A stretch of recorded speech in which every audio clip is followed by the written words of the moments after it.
Chapter 41, Wounded.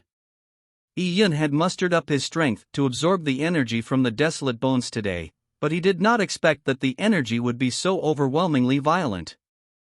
He had originally estimated that he would need at least 5 to 6 days to finish absorbing the desolate bones' energy. But currently, Yi-Yun had absorbed more energy in those few seconds than the cumulative amount he had absorbed a few days ago. Could this be a result from opening up the meridians? Yi-Yun felt the warmth within his body's meridians. He suddenly came to an understanding. This was the first time he was absorbing the desolate bones after breaking through into the 4th level of mortal blood, the meridians realm. Previously, Yi-Yun's meridians were blocked, so he could only absorb the desolate bones' energy using his flesh. As there was a limit to his flesh's capacity, Yi-Yun would normally be satiated quickly. But with his meridians opened up, it was different. The meridians are the body's channels to transfer yuan qi, so their capacity were much higher than flesh. Meridians were like an energy highway. Yi-Yun having reached the meridians realm was equivalent to having opened up an energy highway within his body. Originally, the desolate bones' energy would seep into Yi-Yun's body, but now, the energy would enter his body directly using the meridian highway. It was completely incomparable. Yi-Yun had no formal education with regards to martial arts, so he did not know the difference. Due to this, he had hurt himself, and the injury was quite serious. Yi-Yun had only opened up his meridians a few days ago, so he was not able to withstand the energy surge. He had basically absorbed all the desolate bones' essence from the frost python in an instance. There's such a thing, absorbing too much energy will result in this. That's some bad luck. Yi-Yun felt extremely unlucky. He felt his meridians all around his body about to break. It was as if he needed hospitalization from indigestion after eating at an all-you-can-eat seafood buffet. In fact, if the energy was beyond a certain amount, it could break a person's meridians. It was not something new in the martial arts world. Commoners could die from being unable to digest aged herbs. Some warriors explode to their deaths when they aren't able to digest the desolate bones relic they consumed. This way of dying was really pathetic. Yi-Yun felt it was the same as dying from overeating. Yi-Yun felt his body burn up. He felt something in his throat before a mouthful of blood surged upwards. "Hey, little monkey, why are you lying on the ground? Are you playing dead so you don't have to work?" A black-faced man grumpily scolded. This man had a son, Detu. He had even used Detu against Yi-Yun a few days ago. "Damn it, did you hear me?" Detu's father flared up seeing Yi-Yun still lying on the ground. He threw down his axe, ready to kick Yi-Yun a few times. But he noticed Yi-Yun's face pale, and his body was trembling. His nostrils and ears were bleeding fresh blood. Seeing that, Detu's father was dumbfounded. Something happened. Although Detu's father wasn't a good man, he had a sharp tongue and loved to hoard the belongings of others. However, he would fluster when encountering a dying person. "Hurry, report to the superiors. Tell them someone is dying," Detu's father told his companions. This wasn't Detu's father cursing Yi-Yun, but having seen Yi-Yun bleeding from 7 orifices, how could he not die? In the Lian tribal clan, there was practically no medical procedures. Due to the lack of resources, the tribe had weak immunities, so even a common cold would cause death, what more bleeding from the 7 orifices? To Detu's father, Yi-Yun was sure to die. "I say, little monkey, please don't die here. If you want to die, please go somewhere else." Detu's father was about to grab Yi-Yun, but when he touched Yi-Yun's hand, he felt a burning sensation. Detu's dad cried in pain. He fell over, and crashed into a pile of firewood. He had almost hit his head on the red-hot cauldron. If he did, his life would be practically over. Even so, Detu's father burned a handful of his hair. It scared him ashen. It was as if something had entered his body when he touched Yi-Yun. "What the?" Detu's father was shocked. This matter was too strange. It was as if he had been bitten by a snake. The hand used to touch Yi Yun was still shaking. "What's wrong? What's wrong?" Many men rushed over. Datu's father had hardly recovered from his shock, but said, "I'm not sure if this kid is possessed." "Quick! Inform young Master Lien." A man rushed to report after Datu's father finished his sentence. Datu's father began thinking, and said to Yi Yun in fear, "I say little monkey, oh no, I say little brother. What's wrong with you? You must hang on. I've already called people over. The tribe's doctor will be here soon." Datua's father may say so, but he knew that the only doctor in the tribe would hardly come forward to save Yi Yun. That doctor was exclusive to the upper echelon of the tribe. If not, with 1,000 people in the tribe, he would never be able to handle it if everyone consulted him when they were sick. Even if he could, there was insufficient medicine. The Lien tribal clan's medicine was extremely precious. So when a poor person fell sick, they had to rely on themselves. If they couldn't hang on, then they would just die. After all, life was cheap. "I say little brother, I was greedy before. I stole your porridge. Please don't blame me." Datu's father did not know that Yi Yun had been appreciated by Zhang Yuxian, but seeing Yi Yun on his deathbed, he decided to reconcile with Yi Yun before his death. He was worried Yi Yun would turn into a ghost and haunt him for revenge. The people in the vast wilderness were superstitious. It was probably because they needed a crutch in life since life was tough. They believed the evil would go to hell, and the good would go to heaven. The poor had the opportunity to reincarnate to a good family. Yi Yun heard all of this and was at a loss whether to cry or to laugh. "I'm not dead yet, and I'm already being cursed." However, this was a painful lesson. If he absorbed too much Desolate Bones essence, he could really die. To be in this state today was some ill luck. The phrase "too great a pleasure will bring about sadness" was the exact way to describe his current state. As Yi Yun was suffering from his damaged meridians and bleeding from his 7 orifices, Lien Xingyu had already received the news from Zhao Taizhu. "Young Master Lien, he. That Yi Yun is not going to make it. I heard he was possessed. His nostrils and mouth are pouring blood." Zhao Taizhu was very happy hearing Yi Yun in trouble.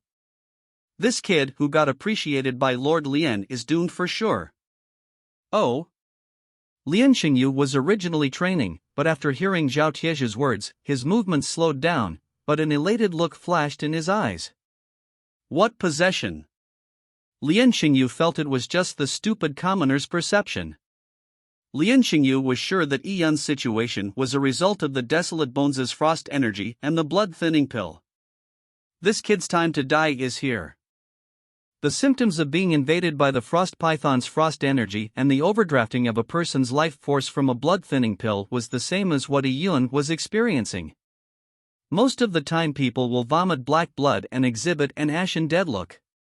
Although it wasn't so spectacular like bleeding from the 7 orifices, minor deviations were not abnormal. After all, everyone's constitution was different. And from Lien Xingyu's impression, although Yi Yun had martial arts talent, his body was too weak. His life force was not enough for the blood-thinning pill's overdraft, so among the men refining the Desolate Bones, Yi Yun would be the first to succumb. That little slave, he succumbed so quickly. I was planning on playing with him for another 2 days. Too bad, he couldn't live up to it. Lien Xingyu did not believe Yi Yun would have any possibility of escaping his fate. The frost python's frost energy was without cure. For a commoner, it was fatal. Not even Yi Yun, even Lien Xingyu would not be able to withstand the frost python's frost energy, or he would not have needed to sacrifice so many people from the tribe to absorb the frost toxic. This sort of frost toxic could only be gotten rid of by a desolate heaven master, or even a purple blood warrior would not dare to take in the frost python's Desolate Bones essence. Lien Xingyu was actually worried about Yi Yun's impending death. With Yi Yun dying the moment Zhang Yuxian left, would such a coincidence lead to Zhang Yuxian's suspicion? But Lien Xingyu's worry gave him pause for a second. In the next second, he carried on with his training. His motions were smooth as per normal, no one could pick out the slightest fault. After he finished his set of moves, Lian Xingyu slowly cooled down. Each movement was done with precise attention to detail. After finishing, Lian Xingyu suddenly thought of something. The corners of his mouth curved. Yi Yun had given him an inspiration. It's no big deal. So what if he dies? Don't let it affect the refinement of the desolate bones, Lian Xingyu said coldly. Of course, the refinement of the desolate bones is guaranteed. Little me has already ordered the rest to keep working, but what should we do with the little bastard's body? Should I find a few brothers, hang the little bastard up, and after mutilating him, feed him to the dogs? Zhao Taizhu said it with a smile. Yi Yun's death would be the punishment he deserved. His ass was still hurting. Zhao Taizhu had irrationally blamed his anal pains on Yi Yun. Lian Xingyu coldly snorted, saying, "By hanging up Yi Yun's corpse for mutilation, you want the entire village to see that? When that happens, people will think it was us who harmed Yi Yun. When Lord Zhang questions us, who is going to bear the responsibility?" "Yes, young Master Lian is right," Zhao Taizhu immediately said. "Little me thinks too simply. Young Master Lian is wise after all. Well, drag Yi Yun's body to Jiang Xiao's house. It would be bad luck for him to die beside the refinement cauldron. Remember, when you bring the little bastard over, make sure that he is really dead." "Forget it, I'll verify it myself." Lian Xingyu found it odd that Yi Yun was able to revive time after time again. Although he was doomed to die from the desolate bones frost toxic, Lian Xingyu still wanted to verify it to be rest assured. Jiang Xiao? Ha, I wonder what that little girl will be like when she sees her brother. Zhao Taizhu said with an excited look. Lian Xingyu knew that with Jiang Xiao and Yi Yun's relationship, she would faint the moment she saw Yi Yun. But Lian Xingyu did not have any tenderness toward women. This was the vast wilderness, rife with killings, both cruel and tragic. Lian Xingyu wanted to let Jiang Xiao know what it was like in the vast wilderness. He would not spoil any women, even if he liked her. He was a future elite. He wanted to make women understand that it was him, Lian Xingyu, who rescued them from suffering. He was the one who gave them food to eat, a place to stay. The women need to learn how to appreciate him, learn how to be grateful, and learn how to serve him in reverence. Any women he treated well was a great gift to them. And any women he treated badly was their just deserves. Without him, all those women would have died in the vast wilderness. This was because of Lian Xingyu's inferiority complex. He hated the world, and slowly evolved into a bigoted dictator. He wanted to become a dominator, dictating the lives of everyone around him. With Yi Yun in trouble, the men who were refining the desolate bones were convinced he had been possessed. None of them dared to touch Yi Yun. It's not a joke. If Yi Yun died, the spirit might change targets. What if it possessed one of them? If not for the cauldron they had to man, they would have all been long gone.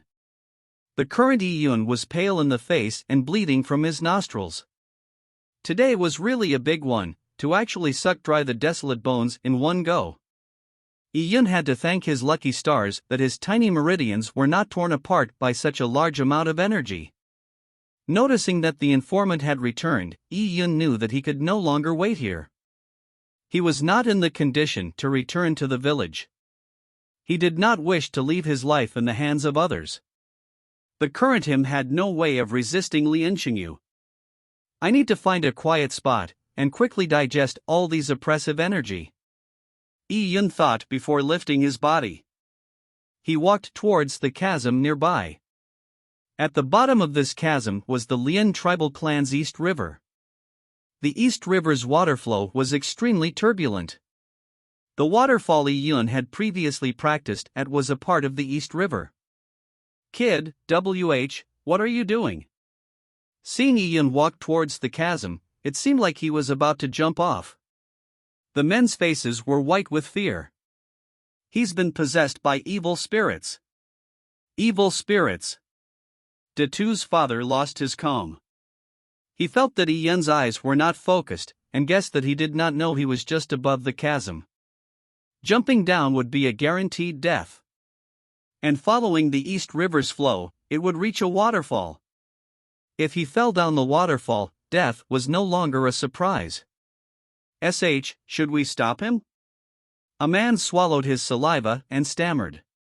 But no one responded. Under the sky, only their lives mattered. They too might be possessed if they made contact with Yun. This little brother is already so seriously injured, so I doubt he will survive. It's best to cut short prolonged suffering, so jumping down isn't a bad idea. Then, little brother we will not send you off. Have a good trip through the Netherlands, don't blame us for your death. Datu's father comforted himself and at the same time advised Yun, hoping he would not seek revenge after dying.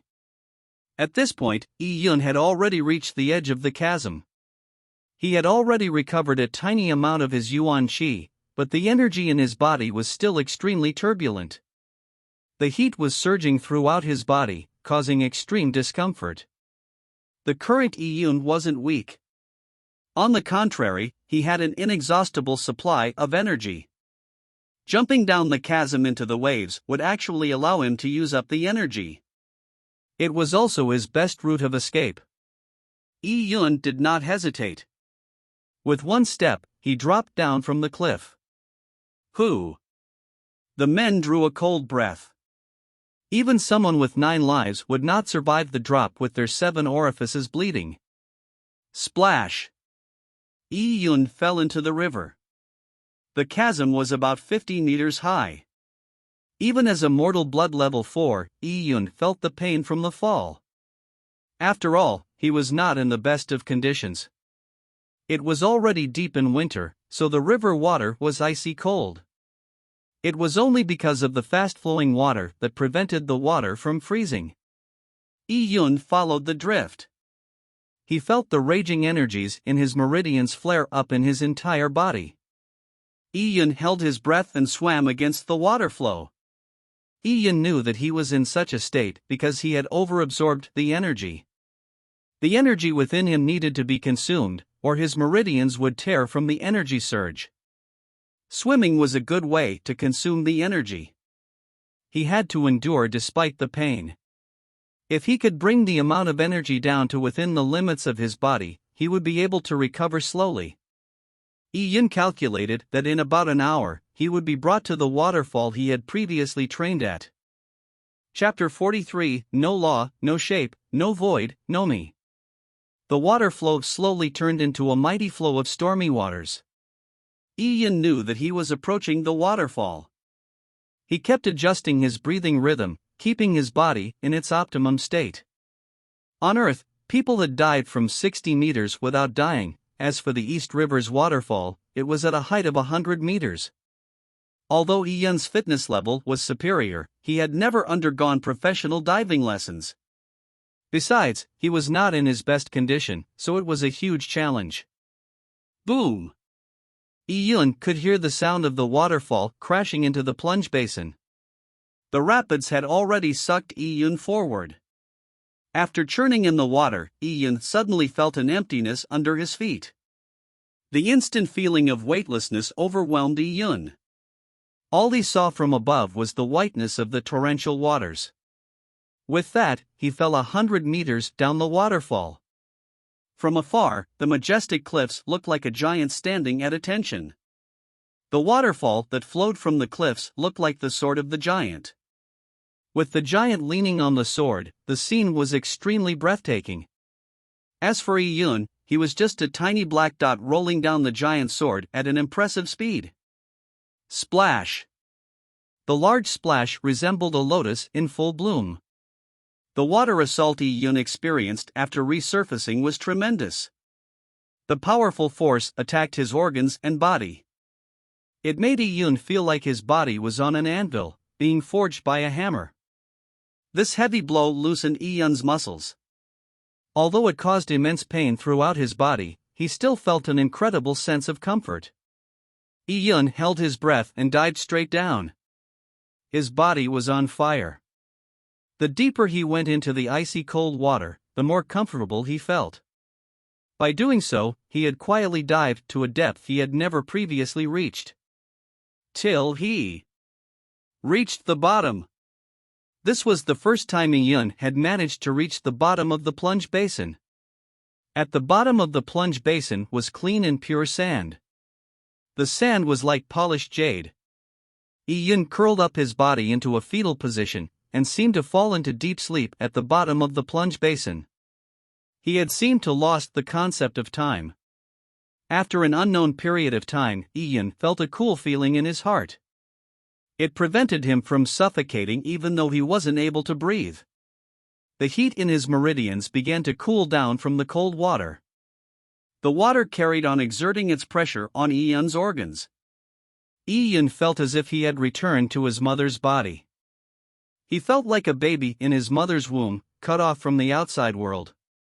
It was as if a fire was burning in his body. Ian's only thought was to digest that energy as fast as possible.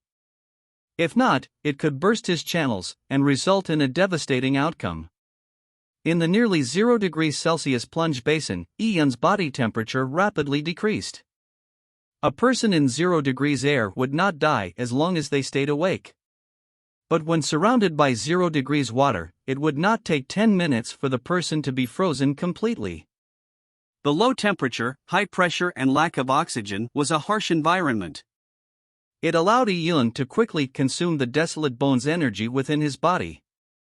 As his body consumed the energy, his body's constitution was improved, and went through a marrow cleansing. As the passage of time flowed, it was silent underwater. There was not the slightest movement in the plunge basin. It was as if Ian had entered a completely independent spacetime dimension. In this dimension, he could hear his slow but lingering heartbeat. Dum. Dum. Dum. Again and again, the rhythm spaced out in intervals like a pendulum. Slowly, it seemed like Ian's soul had left his body. His last thought in his mind had disappeared. Ian seemed to have frozen up. A person who loses his consciousness during a deep dive was doomed to die. Although Ian had lost consciousness, the purple crystal in his chest was slowly pulsating, sending energy to every part of Ian's body. Ian had entered an ethereal state. Every cell of his body was absorbing the desolate bone energy to fight the cold and fighting the alarming pressure. In fact, even a top skill like Dragon Rib Tiger Bonefist was unable to train every inch of flesh and blood. No matter if it was Fierce Tiger descends the mountain or Dragon rising to 9 skies, there would be parts of the body it would miss. Wherever it missed, it would become a weakness of the warrior.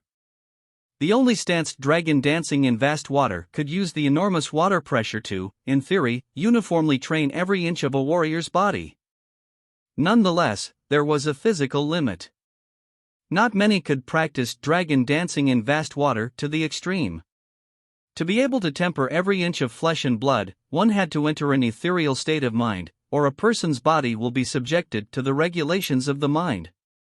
It will consciously use the most often used strong organs. For instance, when a person pushes a boulder, they will inadvertently use their familiar hands and exert pressure. Only by emptying one's consciousness could every cell resist the pressure and cold naturally. Only then can the body be tempered completely. Under such a state, a person's body will follow its instincts. This was also the concept of no law, no shape, no void, no me. To be able to enter this state was extremely difficult.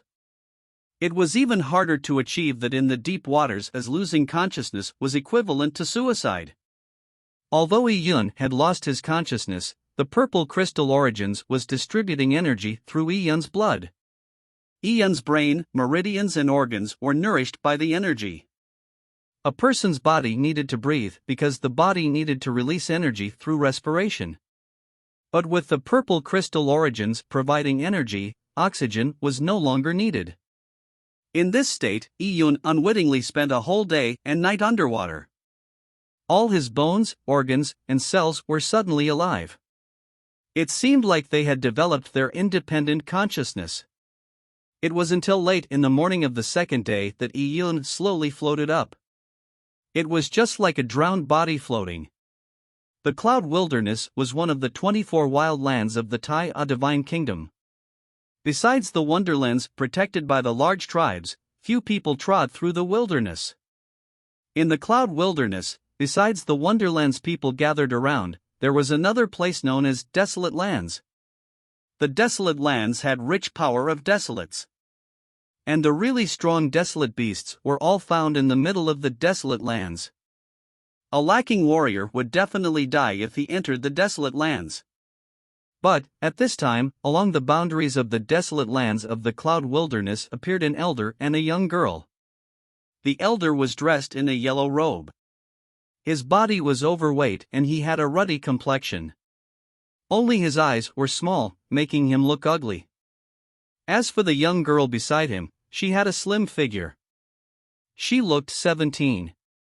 Her eyebrows were curved above a pair of slender eyes. A pair of pupils as clear as spring water resided within those eyes. They were extremely clear. The young lady wore a set of linen clothes. Under the rough sleeves, an arm as white as a lotus root could be seen. This girl had delicate white skin, with thin blood vessels running through. Generally speaking, such white skin with redness was very beautiful. This was also a symbol of health. However, this girl's skin though white gave off a feeling of weakness. But one wouldn't think so just by looking at the situation. The young girl's jade-like hands were dyed red from blood.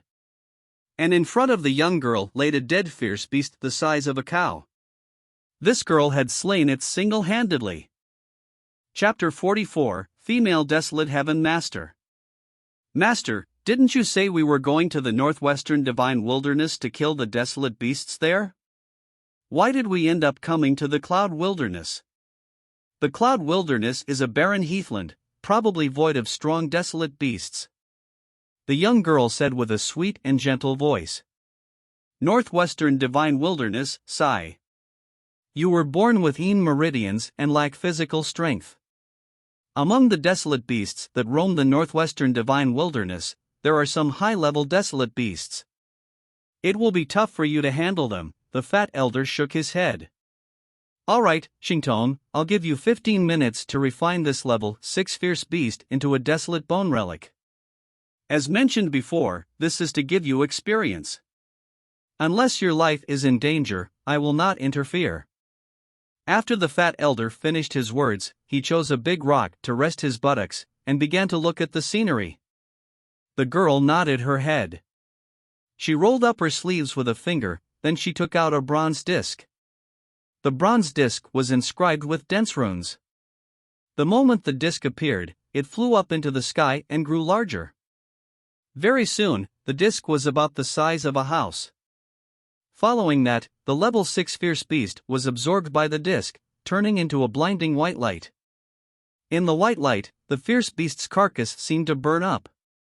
Its flesh melted and together with the essence from the blood, it seeped into the bones.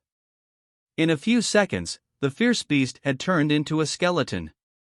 After a few more seconds, the skeleton also began to melt and started to fuse. As this was going on, the girl's fingers began to link up to form a seal.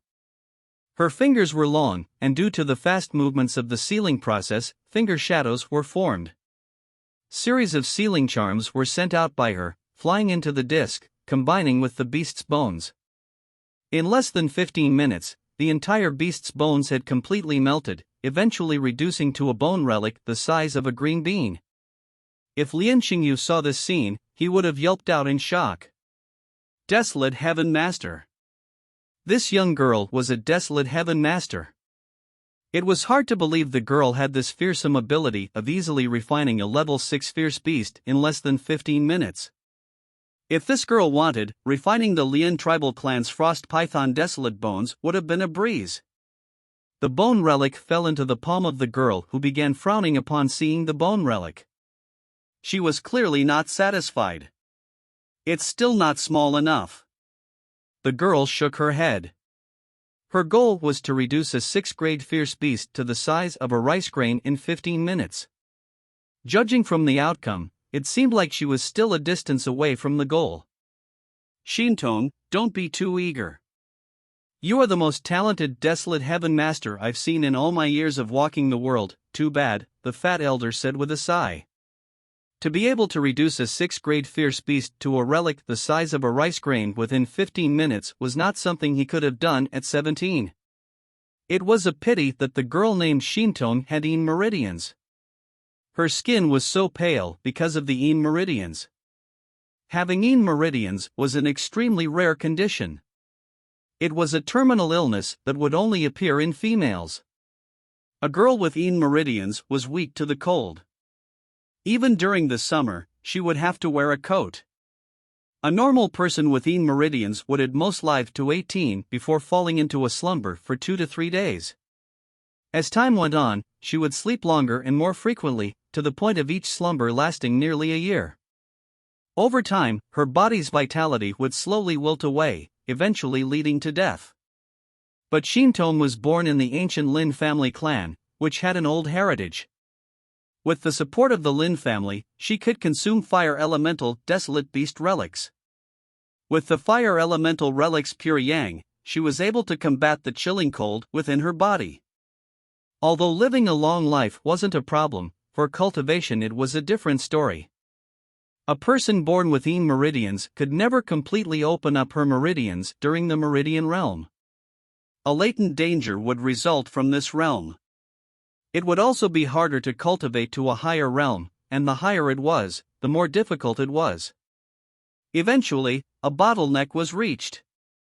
Although having Yin meridians was a curse, there were always exceptions. Legends told of a human great empress who had Yin meridians during ancient times. She had used her own strength to connect her meridians. When the Yin meridians were connected again, an unknown transformation would happen. However, this was poorly documented in the history books. Lin Shintong's master was this fat elder. He had tried to connect up Lin Shintong's broken meridians, but from the ancient methods left by Desolate Heaven masters, none of them were successful. Those ancient methods were arcane and obscure. Be it the ingredients or the refinement techniques, they were too confusing for the old fat man, resulting in abysmal results.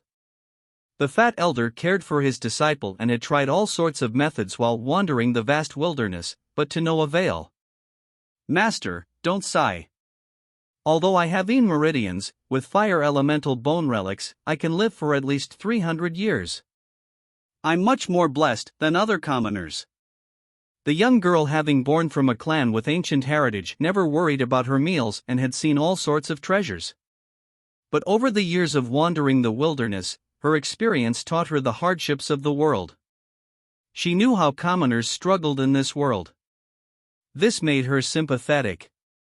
Indeed, although she had Yin meridians, she was much more blessed than the commoners by thousands of times. The girl swallowed the bone relic that she had just completed refining. A bone relic refined from fierce beasts was poorer in quality to a desolate bone relic. However, few warriors actually ate desolate bone relics. It was enough to eat fierce beast relics, as it took a long time to refine a desolate bone relic. Up ahead, we will enter the territory of the Lian tribal clan. This Lian tribal clan is a small tribe of less than 1,000 households. We don't really have to enter, said the fat elder as he took out a map made of rubber. He unfurled it and while looking at it said happily, this map is all thanks to the Tai Divine Kingdom's Jin Longwei. They created a new map. Originally, the map of the Cloud Wilderness had not been updated in 800 years. Many small tribes had changed positions. An old map would not have all this indications. Lin Shintong looked at her master's map, provoking a sense of doubt within her. To make a map of the Cloud Wilderness was a thankless and pointless job. Those small tribes were as many as the sand grains of the 5 Ganges rivers. It was unknown which tribe would collapse, giving birth to a new one. Such a detailed map required a great deal of effort to draw, but it would be useless in about 100 years. Connecting it to the recent ongoings of the Tai Divine Kingdom in the Cloud Wilderness, Lin Shintong asked, Master, why did we travel from afar to come to the Cloud Wilderness on purpose? Also, I heard that the Tai Divine Kingdom has sent the Jin Longwei here, in preparation for the warrior selection in the Cloud Wilderness soon. It requires a lot of effort to hold a warrior selection in the vast wilderness, so why did the Tai Divine Kingdom do it? Is the reason why we are here in the Cloud Wilderness related to the Tai Divine Kingdom's selection? Chapter 45, Purple Cloud's Birth. In the Cloud Wilderness, there were few people, while desolate and wild beasts were everywhere, resulting in many small tribes. Under such situations, to gather all the small tribes together for an examination needed lots of manpower and resources. Although the kingdom had a long history, but the number of warrior selections held in the vast wilderness could be counted with one hand. It was needless to say that being born in the vast wilderness was a tragedy. Not only was there a lack of resources, but even a prodigy would not be noticed by others. So it was impossible to get ahead in life. The Tai Divine Kingdom knew that, but nothing could help the situation. Besides the Cloud Wilderness, even some prodigies from the 108 states might be missed. Over the years, an unknown number of wilderness prodigies had died in vain. They either died from starvation, illness, from falling to their deaths while picking herbs, or being eaten by beasts. Those who could become great men ended up dying as beggars. Even after dying, they were not given a proper burial and were simply buried underground. Sometimes there might be a wooden stick erected as a tombstone, just like Yun's. However, these tombstones would decay and collapse after a few years. Once those who remembered the dead died too, their presence in the world was erased. Born poor and dying without a trace, that was the fate of the people in the wilderness. Lian Xingyu understood it deeply, resulting in his distorted view of life. The fat elder said, "Our trip here has both something and nothing to do with the Tai Divine Kingdom's selection. To say it more concretely, the reason why we are here and the sudden warrior selection by the Tai Divine Kingdom are likely caused by the same incident." Oh? This had evoked the young girl's interest. A pair of slender long eyes gently stirred as her long eyelashes caught the faint sunlight. 5 months ago, some strange phenomenon had happened in the Cloud Wilderness. It was a day with clear skies, but in a couple of seconds, the entire sky in the Cloud Wilderness, a region of 100,000 miles, was covered by thick clouds. And the strange thing about it was, the clouds were purple in color. The purple cloud covered the entire Cloud Wilderness. This sort of phenomenon was simply amazing. Even the astronomers of the Tai Divine Kingdom declared that night an astronomical phenomenon and named it Purple Cloud's Birth. This phenomenon had happened again 2 months ago. It was even more spectacular, covering the celestial objects and masking the world. This purple cloud's birth had alarmed the Tai Divine Kingdom, but for the commoners in the Cloud Wilderness, they did not know anything. As the phenomenon happened at night, with their normal eyesight, it would be hard for them to distinguish the colors at night. They also didn't know that the purple clouds had covered the entire Cloud Wilderness, nor did they know that the purple cloud's birth had caused a Yuan Qi disorder in the confines of the Cloud Wilderness. At that time, even in the deepest parts of the Cloud Wilderness, desolate beasts that lay dormant for hundreds of thousands of years were startled. There are only a few possibilities for such a phenomenon to happen. First, it could be the birth of some treasure. However, the Tai Divine Kingdom had used Treasure Compass 5 months ago to search the Cloud Wilderness. Although the Treasure Compass would be unable to find the exact location of the treasure, they would be able to confirm the existence of a treasure within a large vicinity. But the Treasure Compass had not a single reaction. That meant that there was either no treasure, or that the treasure was so mysterious that the detector could not detect it. If it was the latter, it would be hard to imagine. Such a treasure would be capable of stirring a storm of bloodshed on the lands. The second possibility is a reclusive lord among the human race had made a huge breakthrough. Or it could have been an ancient desolate beast causing chaos. However, such a possibility is extremely unlikely. Although the Cloud Wilderness is extensive, it would be a speck when considered under the backdrop of the entire world. There's nothing special about it, so a reclusive lord or an ancient desolate beast would not likely choose this place. As for the third possibility, the odds are slimmer. They are legends purely from hearsay, it's pointless speaking of those. I've brought you here to the cloud wilderness, one was for that phenomenon, for who knows if there will be any treasure that will join up your meridians. Master, the girl faintly sighed. Although she was touched, she could not bear seeing this fat elder rushing everywhere over even the tiniest possibility of curing her of her terminal illness. But she knew that her terminal illness was a curse, although rumors mention of an ancient empress had managed to join up her meridians through her own powers, it was after all a rumor.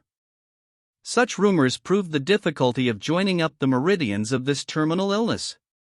The fat elder knew Lin Xintong's thoughts and smiled. All right, coming here for such a phenomenon to enrich your experience is a must, even if there were no results from it. This phenomenon that happened within the Tai Divine Kingdom had caused the Tai royal family to be alarmed. Besides the Tai Divine Kingdom, even neighboring kingdoms had sneaked into the cloud wilderness to investigate. In the past few months, Tai Divine Kingdom had sent out the Jin Longwei, looking for the cause of the phenomenon. They were yearning that it was the revelation of some treasure. Since the Jin Longwei were in the cloud wilderness, they might as well hold a warrior selection. After the fat elder's monologue, the girl understood suddenly. It was no surprise the Jin Longwei had drawn up a detailed map that included even the 1,000 household small tribes for the cloud wilderness. All right, let's get going. After passing that mountain, we will pass through the Lian tribal clan, then we will stop by at the Tao tribal clan. That is a big tribe of over 100,000 households. We can rest there. Just as the fat elder finished saying that, his heart skipped a beat and let out a quiet as sound. Master, what's the matter? In the waterfall ahead, there's someone there. It seems like a case of drowning. Let's go take a look, he said as he started moving forward through the dense forest. Although his steps looked slow, each step yielded a large distance, as if the ground under his feet had contracted in length. Lin Xintong had also followed. There were people who lived at the peak and would not interfere with the sufferings of the millions of people in this world. But if they were to actually meet it, they would interfere by saving lives. Yi Yun did not know how long he had been under the plunge basin. From the previous night, after absorbing all of the Desolate Bones energy in one go, Yi Yun had jumped into the plunge basin, entering a cultivation trance state. Till now, Yi Yun was still not fully awake, it was as if he was still in a dream. The Desolate Bones energy had already been digested completely by Yi Yun's body, with not a drop left. His body had entered a starvation mode once again. In a daze, Yi Yun felt a soft hand grabbing him by the collar, lifting him up. Yi Yun's body was light, he felt like he was lying on a soft grass patch, and the soft hands were pressing on his chest. Pwah! Yi Yun spit out a mouthful of water. This water wasn't clear, but cloudy. It was mixed with Yi Yun's impurities that resulted from his body cultivation. Eh? The girl who had saved Yi Yun did not reveal any expression of aversion, but was one of surprise. As a desolate heaven master, she knew immediately what it meant by spitting out such water. After Yi Yun woke up and recovered his vision, he had trouble opening his eyes from the bright sunlight. Author notes, some people might say there are plot holes in the story, such as why don't the people in the vast wilderness eat vegetables or fish? For this, please don't consider from the point of view of modern Earth. In ancient times, many people ate guanyin clay and exchanged their children for food. Even in the China of the 1950-1960s, people had experienced famines for 3 years. Many had died, and people can also ask, why didn't they eat fish or dig for worms? Why didn't people eat the locusts when there's a locust plague? Were people from ancient times silly and didn't know how to eat those? People from ancient times weren't silly. If they were willing to exchange their children for food, what else could they not eat? Cocoon's family was located near the seas and mountains. The fish in the seas were much more than in the lakes. There were even mushrooms and rabbits, but yet we still starved. Cocoon's mother had experienced the famine. According to her, during the starvation period, there wasn't even grass growing on the mountains. Why? First, it was dry, and secondly, all the grass roots were uprooted and eaten. It was extremely hard to hunt for rabbits. As for fish, going to the ocean to fish needed a boat and nets. Commoners did not have that, and even in the shallow seas or lakes, if you did not rear the fish specially, there would be few fish. Since it was originally few, after fishing, it became even fewer. This resulted in the cost of fishing to become extremely high. So for a person like Cocoon, if I were to fish, the small fish I capture might be less than the energy I expended. Not to mention catching insects, as it expended energy faster, and was equivalent to suicide. In this book, the setting of the vast wilderness is even more barren than many places on Earth. Even the land was described by Cocoon, such as littered with black ironstone, which caused farming to be extremely difficult. And from the food production capabilities of ancient China, the production quantity is pathetic. There was no such thing as genetic modified grains or combiners. As for other details, Cocoon feels that explaining it one by one will make it seem rife with nitty-gritty details. A small lake with such low number of fishes that it will lose you more energy to catch it than not doing anything. Frogs without poison would have been eaten clean early on. When people become hungry, nothing really matters, be it insects or worms. Using a lake and a frog pond to rear a tribal clan with 1,000 households is quite impossible. Cocoon tried to cut down on those details, but has resulted in controversy. So I decided to explain it in one detailed paragraph. Also, some people asked, why didn't Yun hunt? The book has explained, only in the purple blood realm could a person have the ability to hunt fierce beasts. Some may ask, what do fierce beasts eat? Although Cocoon thinks Xuanhuan books don't need to delve into all the unknowns, but Cocoon had planned an entire setting for this world, and tried to construct it without any loopholes. As the story progresses, it will be slowly explained. I'm thankful for everyone's opinions. And I would accept any constructive criticisms. After explaining with 1,000 characters, I'm also drunk. I won't go into such details in the future. I sincerely hope people will think more and doubt less. It isn't because there are plot holes, but because Cocoon didn't want to go into too much nitty-gritty details. And some might miss things that were written. Thank you, everyone. Chapter 46, Cleared Meridians, Dragon Pulse. In a haze, Yun saw the girl inches away from him clearly. Her pale white skin, clear eyes, a fresh feeling emitted by her body, and a weak scholarly aura made her seem like a daughter of a big tribe. But her clothes were not made of extremely expensive silk, but it was white linen. It was washed clean, without a spot marring it. In the vast wilderness, this clothes were what the poor wore. A rich kid would only wear linen clothes when an elderly relative had passed away. This was to indicate an impoverished state, also known as putting on mourning apparel. The girl in front of him did not look like a poor kid's in terms of temperament or looks, yet she wore linen clothes. And with her slim figure and jade-like skin, after wearing the linen clothes, it gave an impression of a fairy having descended to the mortal world, hiding in the mountains. You are, Yun had doubts. This girl was definitely not from the Lian tribal clan. Could she be an outsider? Yun looked at the sky, and it was already late in the morning. When he entered the water, it was in the middle of the night. Did he stay in the water for a whole night? Suddenly, Yun realized something with a great shock. He had stayed underwater for an entire night, which was beyond the capabilities of a normal person. Although Yun had been in a trance-like state, but he knew that the purple crystal's cool energy flow had maintained his bodily functions, allowing him to not die of asphyxiation. The purple crystal was his biggest secret. Why would this girl be at the plunge basin at this time? Did she know how long he had been in the water for? Thankfully, the girl's next words dispelled his worries. Why were you floating on the water? Were you drowning? Floating on the water? It seems like when the girl appeared, he was already floating. Yun heaved a sigh of relief, and cupped his fists saying, "Thank you for saving, eh?" Yun then realized that there was a fat elder behind this girl. The elder's head was full of silvery white hair, and did not look young. However, his skin was extremely fresh and bright. Not only did he lack wrinkles, it was ruddy. Yun thought of a phrase red amidst white, exceptional in might out of nowhere.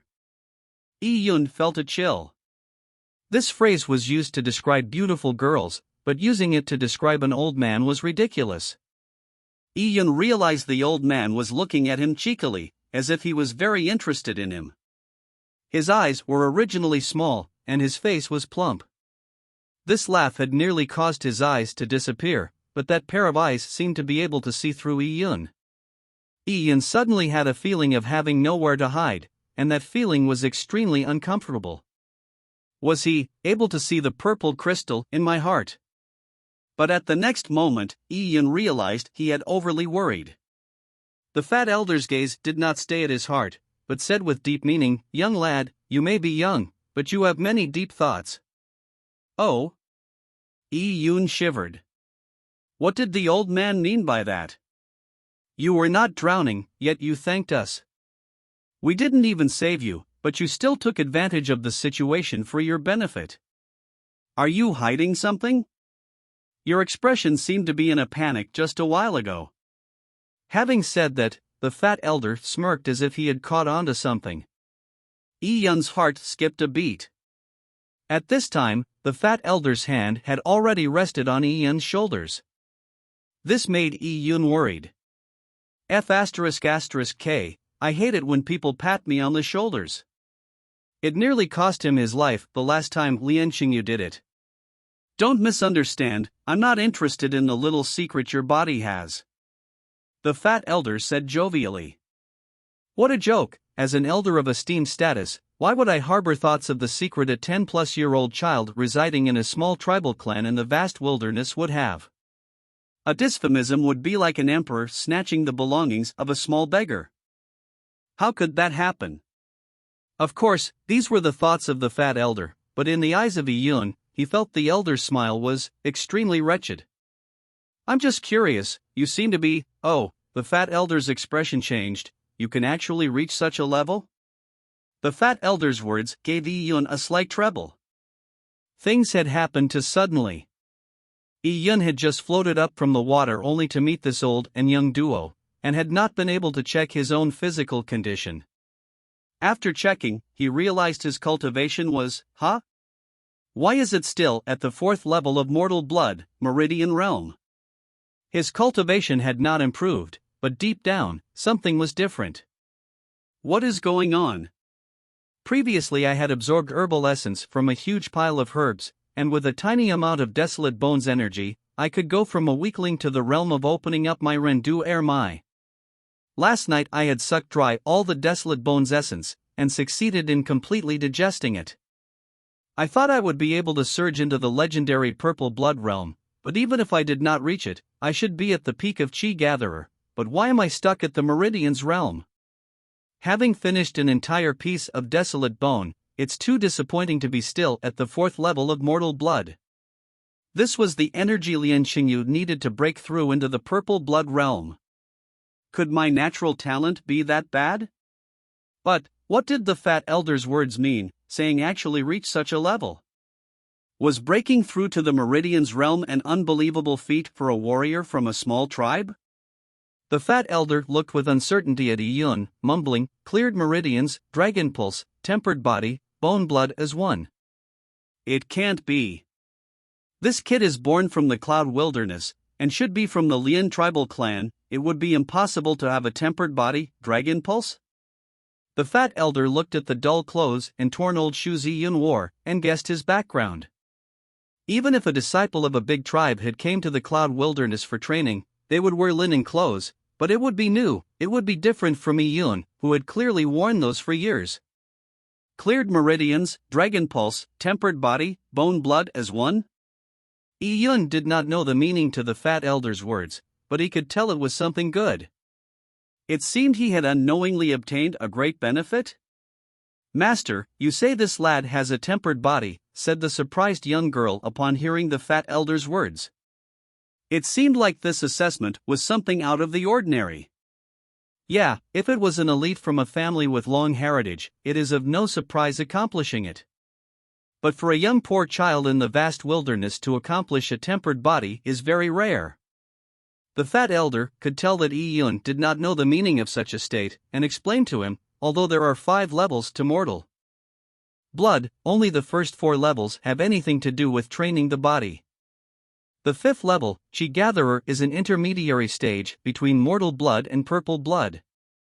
Reaching the 4th level isn't hard, but to train to the extreme, such that every inch of body reaches the state of tempered body, is not easy. Such a person not only has cleared all his meridians, their meridians are also stronger than a normal warrior's. They would have a strong life force, as if there was a dragon dancing within his body. And when the tempering of the body is complete, the bones, flesh and blood are perfectly one. A strike would cause the bones and blood to shout out as one. The fat elder's explanation enlightened Yi Yun. No wonder even after finishing more than half the desolate bone's energy, he had still no improvement. All the energy was used to reach this tempered body state. His improvements in his training had been fast, and Yi Yun knew the principle of haste makes waste, so having risen through the levels at those speeds might not have been a good thing. But having accidentally gone into deep sleep underwater, he had removed any latent problems. "AI, your constitution is extremely normal," said the old man as he squinted his eyes. Compared to Zhang Yuxian, his ability was much higher. The method Zhang Yuxian had used to test Yi Yun's talent had obtained the talent of the purple crystal. As for this old man, he could tell Yi Yun's true talent with his bare eyes. Yi Yun was stunned. This fat man had clearly reached the realm of opening heaven's eye. Chapter 47, Scrounging a Free Meal. Yi Yun knew he was a normal person. Even just 2 months ago, this body was so weak that it could not even hold a chicken. The fat elder was already very euphemistic by saying extremely normal. Yi Yun was worried, if the fat elder had opened heaven's eye, could he not see what lies within his heart? Normal constitution, born poor, yet, the fat elder pondered. He looked at the plunge basin behind Yi Yun, and a thought flashed in his mind. He touched all over Yi Yun's body, giving him goosebumps. What's this old man doing? Doesn't he know it was improper to touch between men? I understand now. This kid must have eaten some treasured food, and trained your body in the deep pool. The treasured food's violent energy was neutralized by the cold pool water. As such, you accidentally tempered your whole body, allowing you to reach such a state. This old man's words made Yi Yun speechless.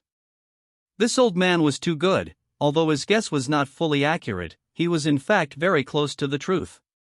To be able to obtain such an achievement at this age sure isn't easy. Although it's because you had some luck in eating some treasure, as for in the future, I doubt there will be more.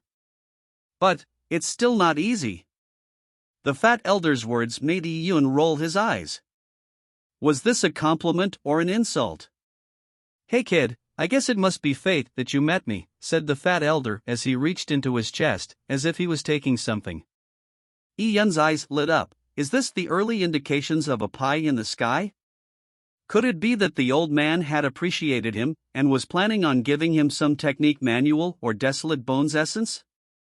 Even magical pills would do. The fat elder's hand was thick and fat. He wore a gaudy jade ring on his thumb. It was unlike the dry look normal elders would have.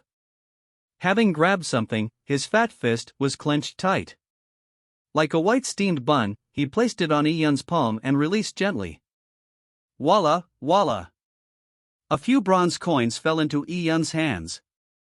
The bronze coins were still warm from the fat elder's heat. Bronze coins? Yi Yun's mind was filled with embarrassment and depression. Take this and buy some sweets. The fat elder smiled as he waved his hands, with an air of generosity. The linen-clothed girl beside him smiled mildly. They had treated Yi Yun as a child. What the F***K? Yi Yun looked at the 20 bronze coins in his hand, with 1,000 F***K your mother running through his head. In this world, mortals do use gold, silver, and bronze as currency.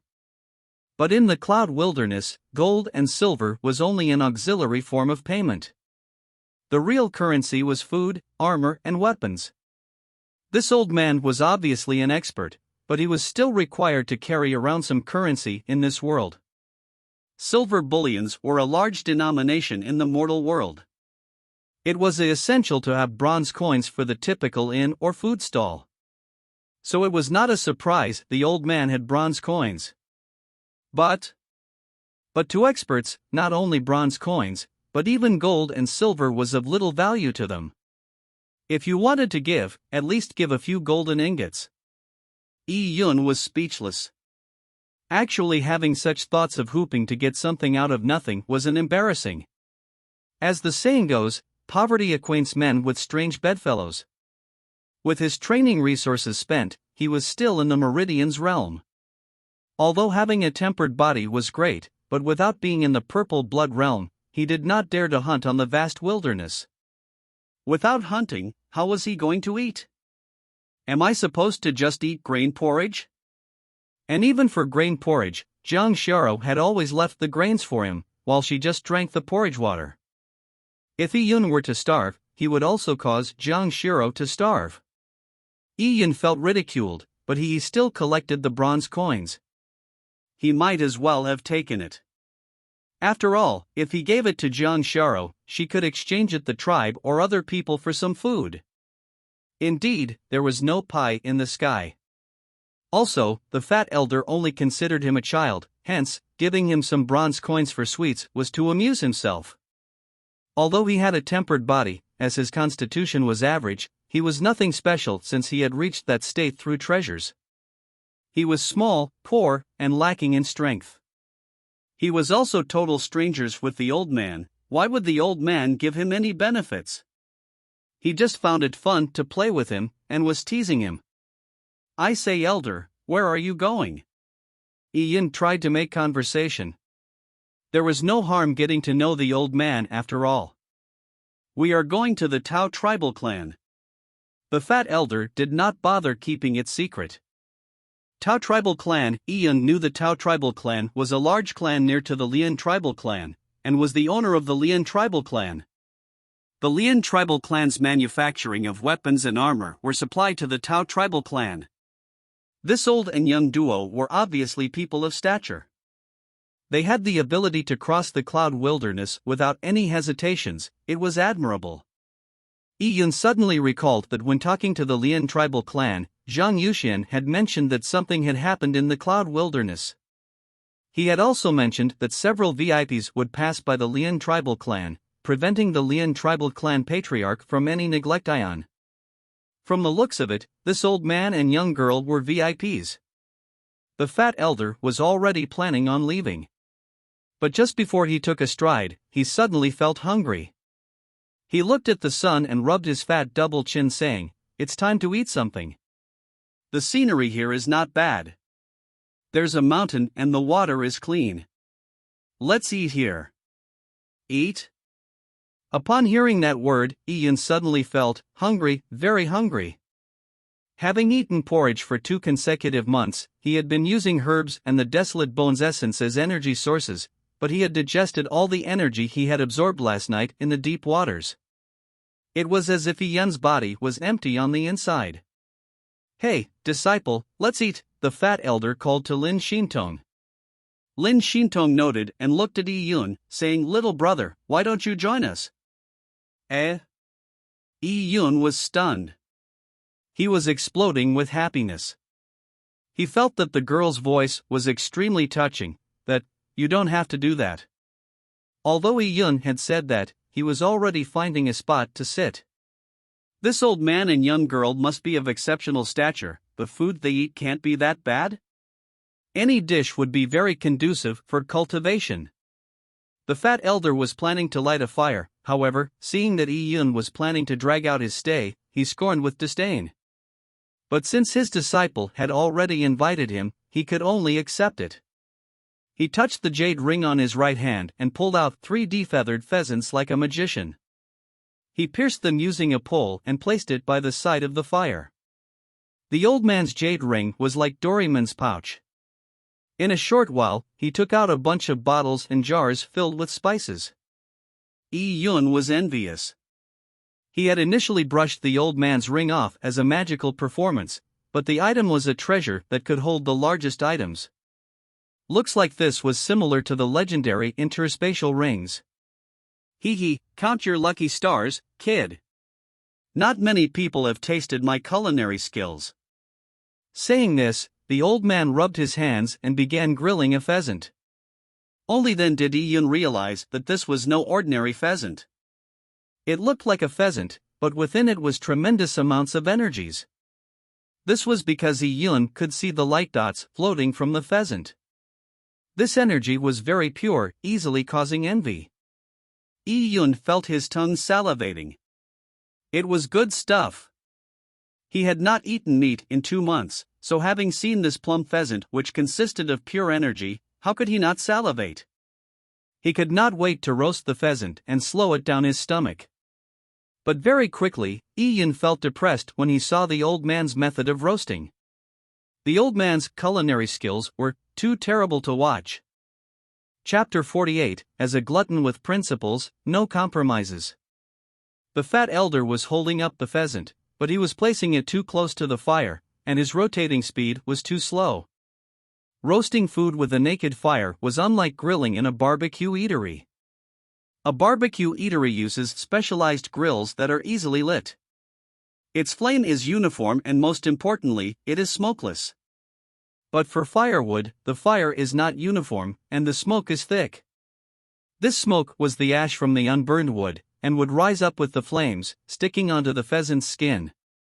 So in a while, the pheasant in the old man's hands were already burned black. It wasn't overcooked, but was covered with a layer of ash. It not only affected the texture, but it would taste bitter.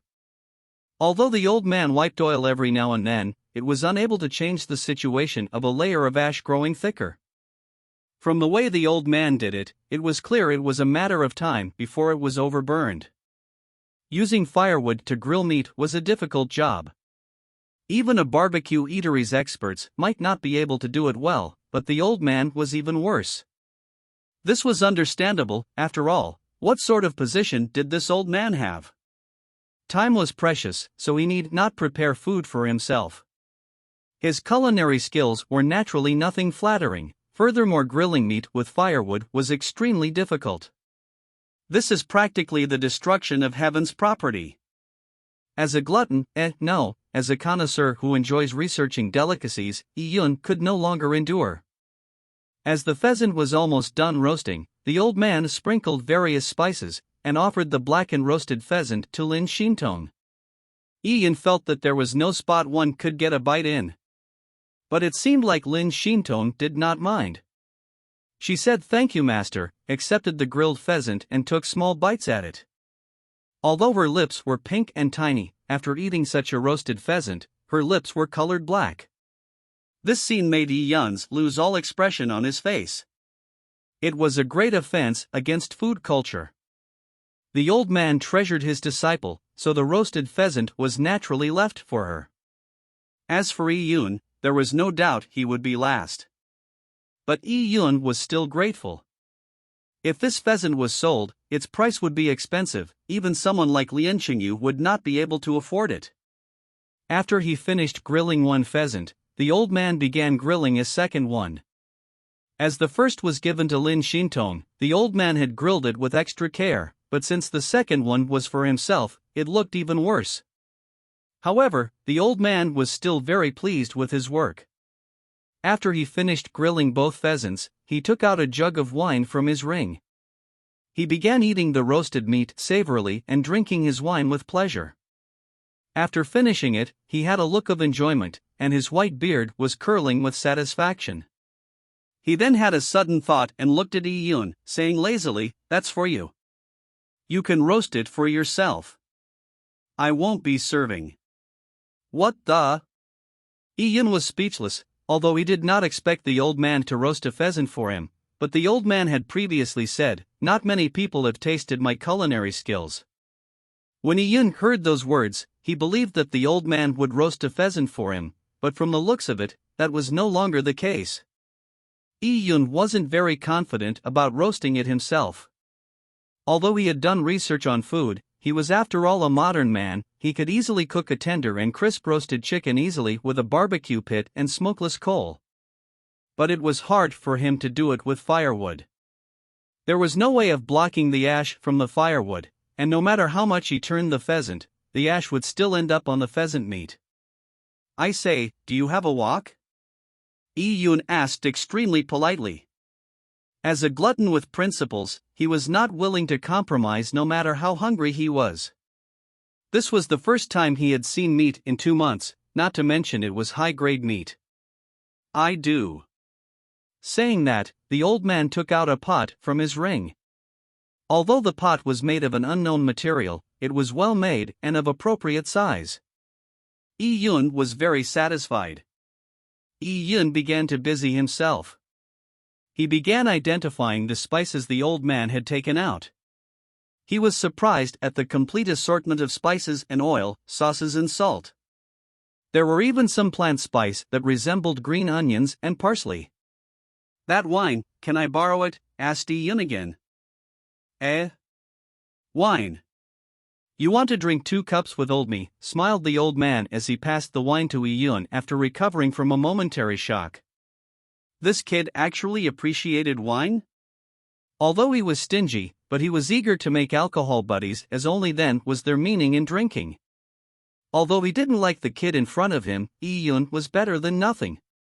After all, Lin Xintong did not drink alcohol, so he had been drinking alone for 1 whole year. "Master." Lin Xintong was a bit speechless. "How can you give kids alcohol?" But they never expected that after Yun had dried the pheasant, he had poured the wine, spreading it evenly, not missing the pheasant abdominal cavity. "Kid, what are you doing?" The old man stared as his beard flared up. This was a 1,000-year-old wine. As a wine enthusiast, he could not endure the waste of his alcohol. "I'm cooking," a surprised Yun answered matter-of-factly. "I must say, this wine sure is good. Its aroma is sweet. I wonder what sort of treasure was it distilled from. I believe drinking 1 gulp of this will do wonders for cultivation." "Cooking? Wine can be used for cooking?" the old man repudiated. After some hesitation, Yun understood. The culinary methods in this world was very different from Earth's. Even during the period when food culture was at its peak in China, all the cooking techniques were very simple in ancient times. During the Tang and Song dynasties, the basic cooking methods was steaming or boiling. Be it vegetables or meat, they were mixed with salt, covered under a lid and eaten once it was cooked. As for stir-frying, quick-frying, blanching, smoking, or cooking with alcohol, etc., these methods of cooking could only be developed after material wealth was improved. Each region had different food cultures. About 80% of Chinese cuisine were unique. Even the most simple stir-frying of vegetables was a product of China in the entire world. Although it sounds incredible, that is what is it. In the entire Earth, the most complex cooking techniques belonged to the Chinese, with no near rival. In this world, leaving out the vast wilderness, the hard labor lives people led were too tough, so there was no energy or materials left for food experimentation. As for the rich cities, the rich were experts. They were focused on their martial arts, arrays, and the techniques for refining desolate bones, so there was no time to research cooking. Only the servants of large clans could research on this. These people made good meals, and through experience, accumulated some cooking skills. But in such a small area, there was a limit to culinary skills. Even in America, many might not know that alcohol could be used for cooking. Yun glazed the pheasant's body with oil and soy sauce. He poured wine into the abdominal cavity and sprinkled some spices that resembled spring onions and cilantro. Yun had tasted the spice, and with his gluttonous talent, he knew that it wouldn't be lacking compared to spring onions or cilantro. Next was the crucial point. Yun used a clean coarse cloth to wrap the pheasant. He then poured large amounts of salt into the pot, and buried the pheasant in it. After completely covering the pheasant, he sealed the pot and began steaming it. The fat elder looked at Yi Yun with suspicion. He used so much salt and wrapped up the pheasant? Won't it be super salty? Have the poor kids of this tribe not eaten salt? Even if they lacked salt, it wasn't meant to be eaten this way. It was a speechless turn of events. The fat elder scoffed at the kid's eccentricity. He carried on eating his roasted pheasant, but Lin Shintong had stopped eating and watching the pot Yi Yun had placed above the fire with curiosity. Slowly, the pot began to emit a fragrance. The fragrance was not obvious. If these people were not martial artists with keen senses, they would not have smelled it. Could something with such a light scent be delicious? The fat elder had already finished his roasted pheasant and began licking his thick and short fingers. At this moment, Yi Yun opened the pot and used a ladle to brush away the hot salt and took out the pheasant. A savory salt-baked pheasant was completed. The moment the salt seal was broken, a fresh savory smell was emitted, making Yi Yun ready to eat. Yi Yun was surprised that he was able to prepare the meal to his fullest capabilities. Of course, the main reason was the pheasant, which was full of energy within its meat. It was much better than the bred chickens on earth. And the wine, which was brewed from some treasure. Just some yeast and a few hundred years was enough to create the ambrosia of the gods. With the two combined, Yi Yun was able to produce a salt-baked pheasant of quality that reached unprecedented heights. It flared up the old man's beard as his eyes suddenly rounded up. Chapter 49, I Want One Item. Yi Yun could no longer wait. He poured the sauces he had prepared earlier and tore off a pheasant leg and bit down. The skin was crisp and the flesh juicy. The meat was tender, and oil oozed out with each bite. His mouth was full of fragrance. It had to be said that the fat elder's unknown pheasant was absolutely delicious. It was no wonder that even after roasting it to such a pathetic state, he was still able to enjoy it. Besides, the meat included a stream of pure energy. As it entered Yi Yun's stomach, this energy spread throughout Yi Yun's body, giving him a sense of warmth that was indescribably comfortable. The old man's wine was also extremely special. After baking in salt, the alcoholic taste had not evaporated. It had seeped into the pheasant's flesh, giving it an intoxicating aroma. The wine contained even purer energy, refreshing Yi Yun's entire body till his pores opened.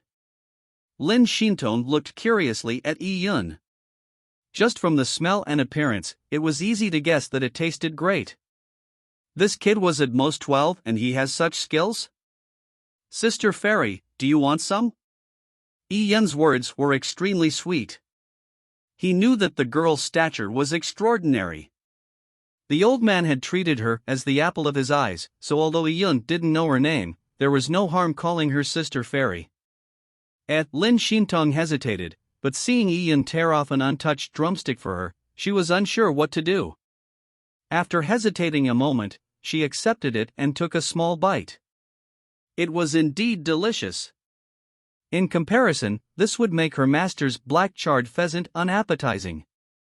The girl took out a handkerchief, wiped her mouth and thanked him with a smile. She had never tried such a way of cooking and the taste was very unique. Although Lin Shintong led an austere life and was not obsessed with food, but having been out in the wilderness for training, and having been eating the bitter black charred pheasant daily, she had reached her limit. Although the girl appreciated it, she did not exaggerate in her praise. But the fat elder was different. He was a greedy glutton.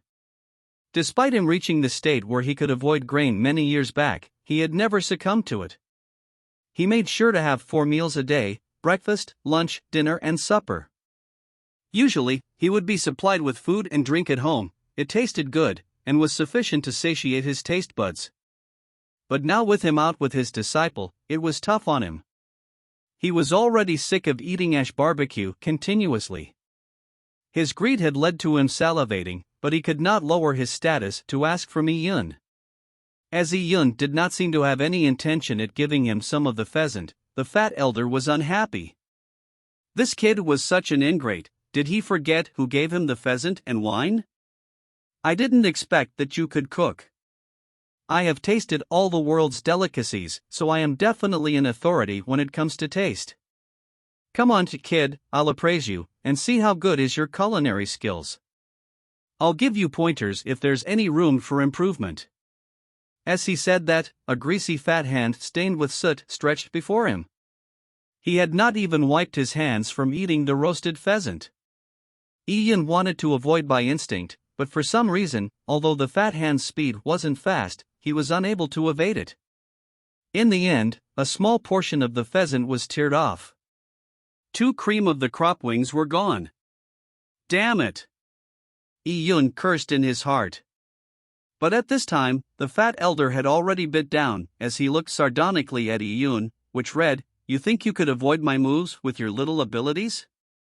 As he bit down, the grease exploded and fragrance filled his mouth.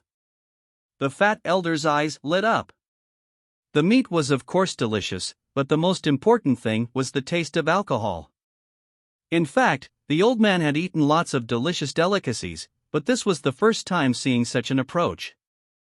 Having the alcohol absorbed into the meat, it made it even tastier. He was not only a glutton, but also an alcoholic.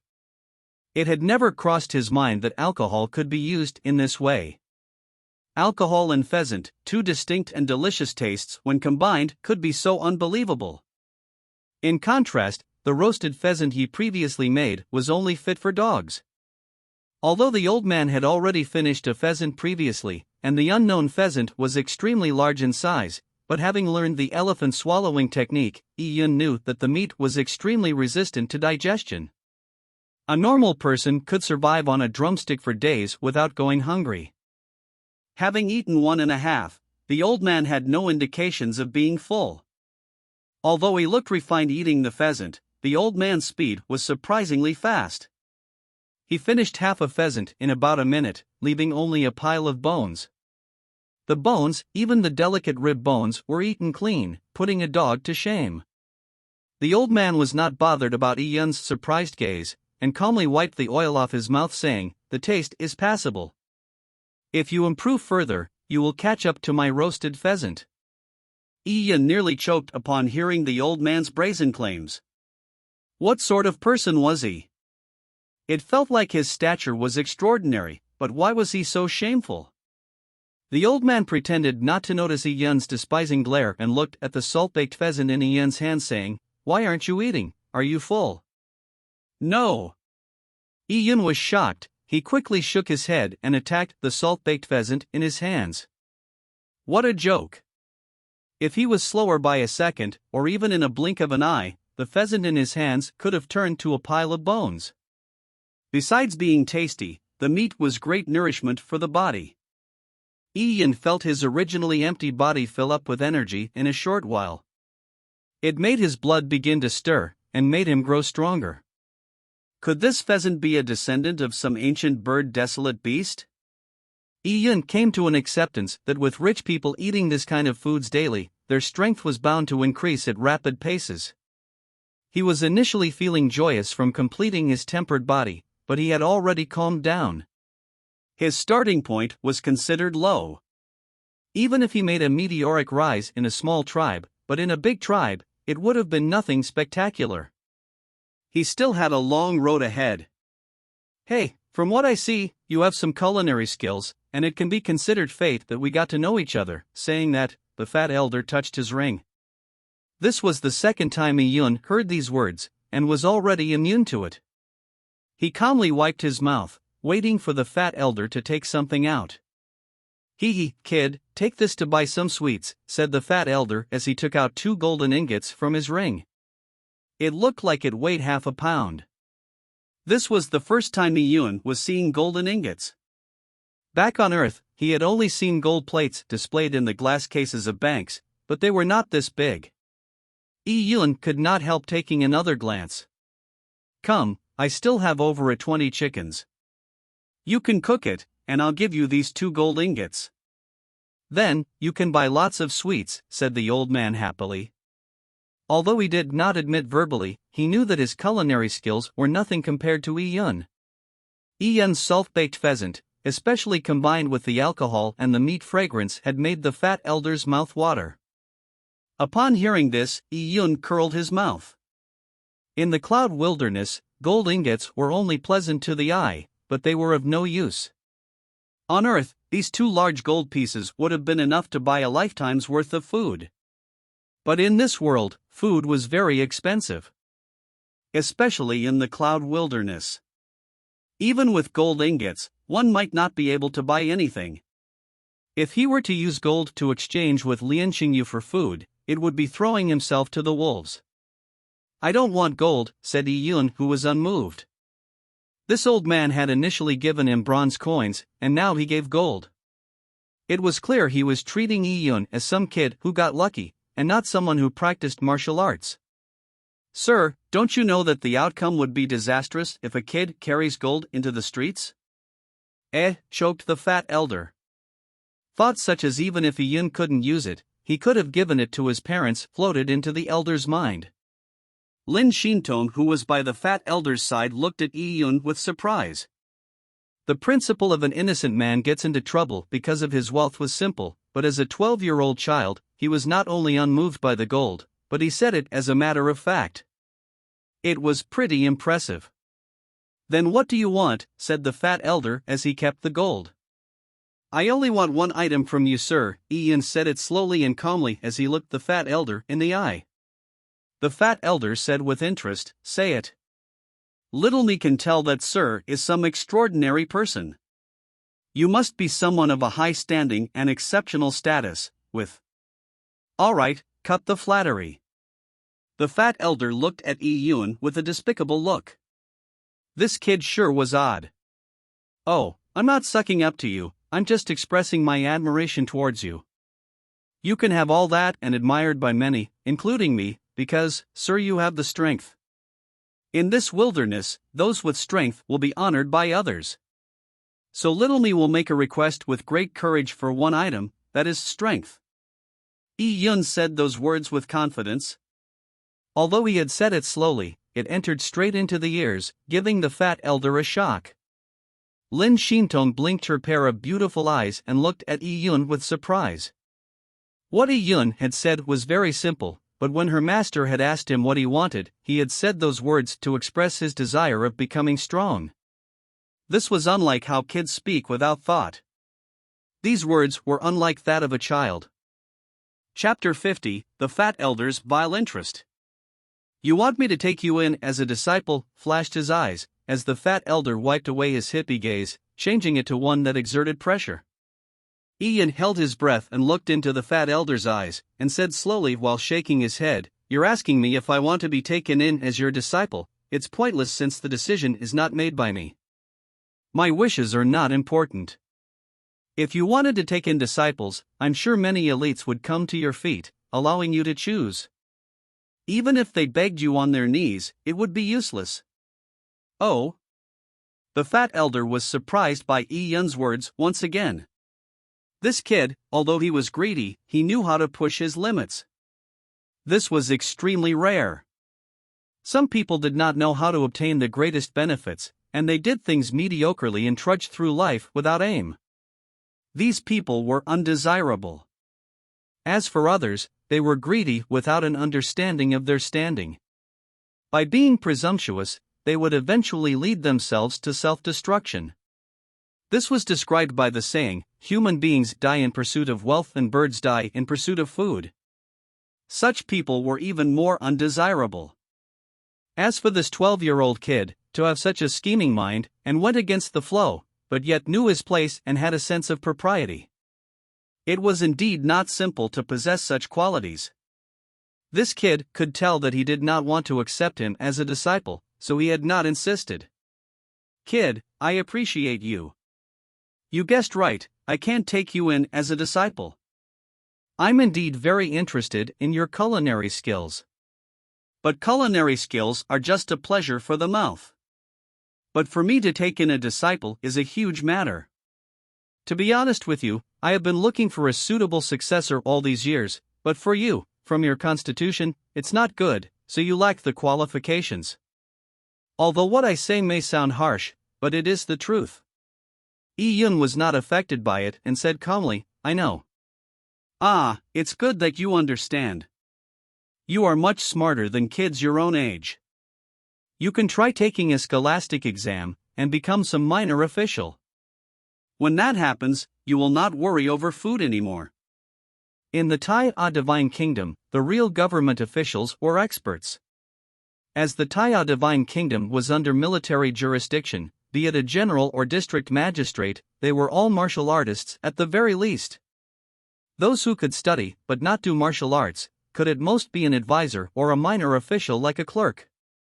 Seeing that Yi-Yun was obviously not listening, the fat elder carried on, "As for practicing, the mind isn't unimportant, but the key is a person's talent. In this world where resources are valuable, a warrior's resources are the various treasures and desolate bone relics. In a large tribal clan, there are limited desolate bone relics, and only the ones with most talent would be prioritized. Those with talent will improve a lot from absorbing a desolate bone relic. As for those without talent, the same desolate bone relic will only improve their strength by a tenth. And the further one goes, the harder it gets to improve one's strength. At that point, no family will be able to afford it." After hearing the fat elder's words, Yi-Yun understood it firmly. He had some idea about cultivation matters from Jiang Xioro, but only after listening to this elder that he understood it clearly. In a situation with limited resources, talent was indeed important. Lian Xingyu had the ambition to break through to the purple blood realm was naturally because he had talent. If he lacked talent, even with the entire Lian clan Herb Mountain and the Desolate Bones, Lian Xingyu would never have been able to encroach into the purple blood realm territory. Yi-Yun knew his conditions. He was just an average youth. He was a normal mortal to the bone, and had no relations with martial families, so how could he have the talent to practice martial arts?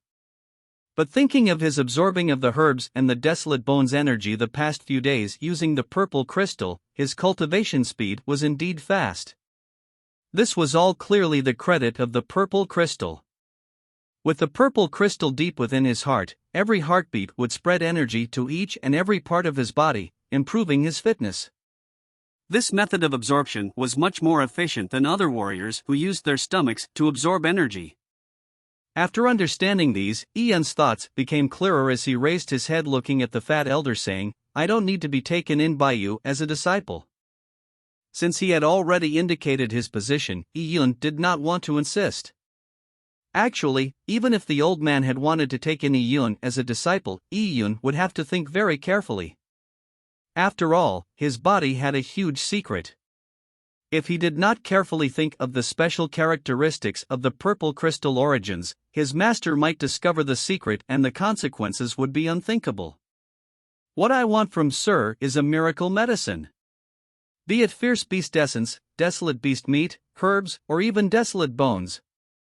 After hearing those words, the fat elder laughed, "You sure know how to take a mile from an inch.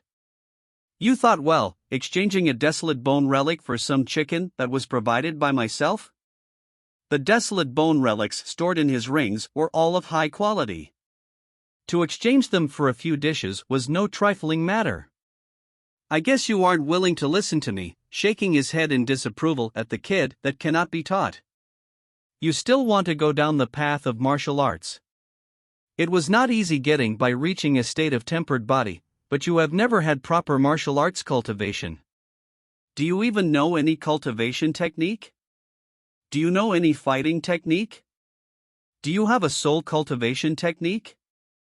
Without a master or any manual, are you planning on reaching the purple blood realm by self-teaching?" After a barrage of rhetorical questions, Yi-Yun remembered it all: cultivation technique, fighting technique, soul cultivation technique. Although there was plenty he did not understand, they were not important. Without question, he needed to obtain those by himself. As for the purple blood realm that the fat elder said, the purple blood realm was not Yi-Yun's goal. Yi-Yun knew that there were many higher realms beyond the purple blood realm. Since he had received the mysterious purple crystal card, how could he just become a purple blood warrior and drift in life as someone in a small tribe of the Cloud Wilderness? Of course, his was not able to mention his goals, or people would think he is mad. Ian said, I really haven't had contact with fighting techniques and soul cultivation techniques. But as for cultivation techniques, I have practiced one known as the Dragon Rib Tiger Bone Fist. Dragon Rib Tiger Bone Fist flashed a flicker of surprise across the fat elder's face. You actually know this set of fist techniques? This Dragon Rib Tiger Bone Fist is considered as the top cultivation technique of the Tai Divine Kingdom. Even to me, I think there are many merits to this set of techniques. It's a classic. If so, you have a master who taught you this? Although the Dragon Rib Tiger Bone Fist had been opened to the public by the Tai Divine Kingdom, it was rare for a poor kid in the Cloud Wilderness to be able to learn it. The fat elder was shocked to learn that Yun knew a bit of Dragon Rib Tiger Bone Fist. I don't have any master. I secretly learned it when people in the tribe were practicing it. Secretly learned, shake the fat elder's head. Dragon Rib Tiger Bone Fist may be the foundation, but it's not easy. From his lack of foundation, how could this kid learn anything even if taught properly, what more learning it secretly? Secretly learning was equivalent to imitation. It was difficult to understand the key points. Besides, what sort of good master would there be in such a backwater poor village in the Cloud Wilderness? The person who taught this kid the technique probably was just a dabbler. How good can his Dragon Rib Tiger Bone Fist be? A mediocre master, and with the kid secretly learning, he must have learned some superficial tricks and thought he was good. It wasn't the case of the fat elder looking down upon the people of the Cloud Wilderness, but the people of the Cloud Wilderness had limited knowledge. They did not know how big the outside world was or how many experts were there. Dragon Rib Tiger Bone Fist can be learned secretly? Do you know tendons like bowstrings? Do you know thunder within bones? Can you punch out a tremor? Asked the fat elder. Those who had learned the basics of martial arts could easily display Dragon Rib Tiger Bone Fist, but they were all superfluous. They did not know the essence of Dragon Rib Tiger Bone Fist. Ian cupped his hands saying, I'm lacking, but I know a thing or two about tendons like bowstrings and thunder within bones. Thunder occurring in the 9 clouds, surprise Bawdrop's flock was the key result of the set of Dragon Rib Tiger Bone Fist, so how could Ian not know? He could already create snapping sounds in his tendons, scaring the birds in the forest before reaching the Meridian's realm. Now he had completely opened up his meridians, his Rindu air mind was opened, and he had a tempered body. Yun felt the energy within him trashing like the ocean waves. If not for the sudden appearance of the fat elder and the girl in white, Yun would have done a round of Dragon Rib Tiger Bone Fist to see the progress of his cultivation. Ha ha! What a good know a thing or two. The fat elder was clearly not convinced of Yun's accomplishments. Since you said that, I do want to see what sort of thunder within bones you have reached. As the fat elder laughed, he had the sudden vile interest of wanting to teach Yun a lesson. He turned his head and said to Lin Shinton, during this tour to the Tai Divine Kingdom, I gave you the Dragon Rib Tiger Bone Fist for you to roughly look through, didn't I? For this cultivation technique, I guess you had also casually practiced it for about half a month. Although you didn't work hard at it, there has to be some minor accomplishment. Why don't you spar with this kid and give him some pointers? Right, you should suppress your level too. Lower it to the level of the 3rd level of mortal blood, Thunderous would do. Don't hurt this kid. Chapter 51, Yun vs. Lin Shinton. The fat elder's pair of eyes flashed playfully. He was planning on letting this country bumpkin know what a true warrior was, and what the real Dragon Rib Tiger Bone Fist could do. While the fat elder was speaking with Yun, the girl in white was sitting on a boulder at a distance. However, she had heard the entire conversation between Yun and the fat elder. She could not believe that her master would be so bad to want her to fight with a child. She was already 17, and although she had meridians that prevented her from clearing her meridians, but at her current stage, she was far from what Yun could measure up to. After all, she was a genius as she had excellent perception and had an excellent constitution, so her cultivation had not been seriously affected. Even by lowering her level to the third level of Mortal Blood's Thunderous, it was already a form of bullying. She knew that her master had the intention to tease Yi Yun, and to show off in front of a person from the Cloud Wilderness. It made her unsure to laugh or cry, for an esteemed Desolate Heaven Master wanted to show off in front of a starving kid from the Cloud Wilderness. It was as if he was behaving more and more immature as he aged. Besides, he even said words like "gave the dragon rib tiger bone fist for me to roughly look through." Words like "also casually practiced it for about half a month." Words like "didn't work hard at it, there has to be some minor accomplishment." These words filled with hints of bullshit. What the heck? Lin Shinton looked at her master helplessly, saying, "Master, although I don't focus on Dragon Rib Tiger Bone Fist, but about a year ago, we came to the Tai Divine Kingdom. I managed to have some interaction with the Dragon Rib Tiger Bone Fist for almost half a year. In this half year, besides focusing on my Fairy Maiden Heart Sutra, I would also seriously look at Dragon Rib Tiger Bone Fist, not as you said, casually practiced for about half a month, and didn't work hard at it." Lin Shinton emphasized the words half year and seriously exposing the fat elder's lies with no mercy. She was always a serious girl and did things meticulously. Hence, she did not slack off even for a secondary skill like Dragon Rib Tiger Bone Fist. With that, no matter how thick the old man's skin was, his face flushed red, and he awkwardly coughed, laughing. "Oh, is it? It's been half a year? AI, I'm getting old.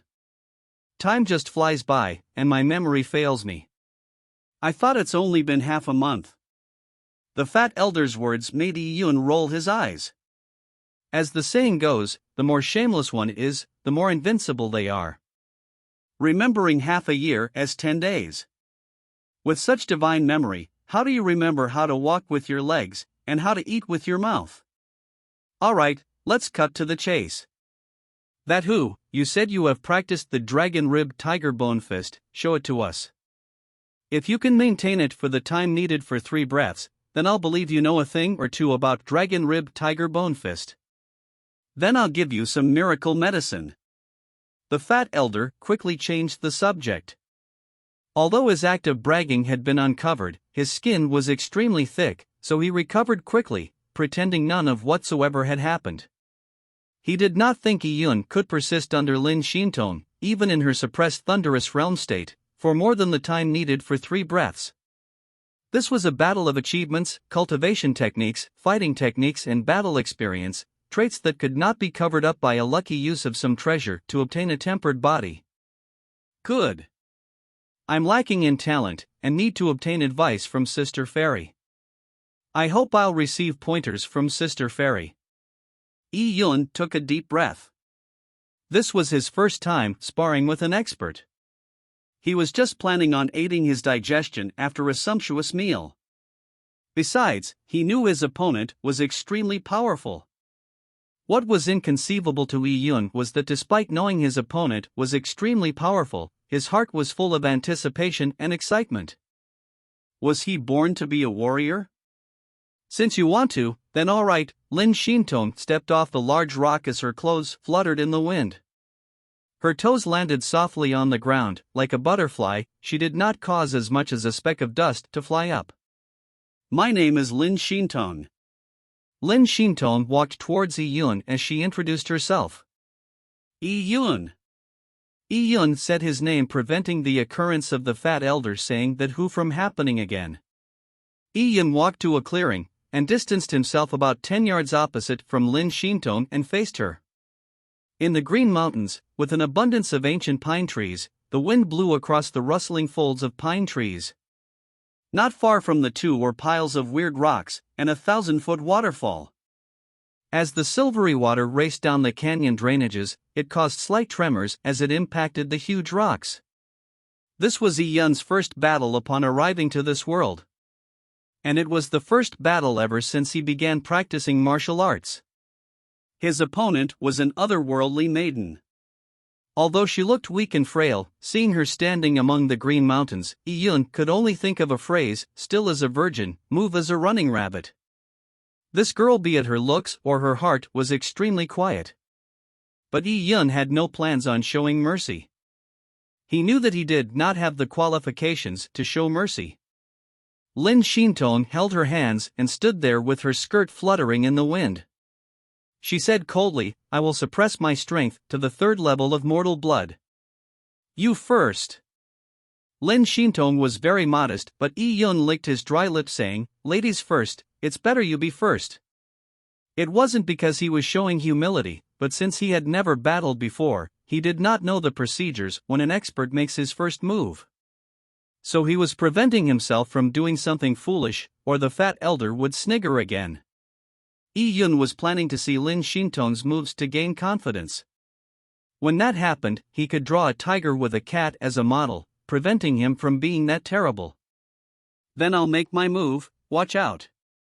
Lin Xintong did not give way and suddenly she moved. Her body was like a flash of white light, sending a palm at Yi Yun's chest. Phew!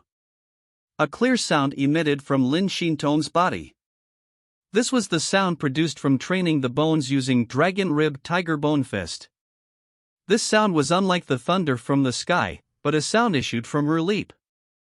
The sound was extremely mesmerizing. Yi Yun contracted his pupils. This girl in white speed was too fast. She had covered a distance of 10 yards in a blink of an eye to be in front of Yi Yun.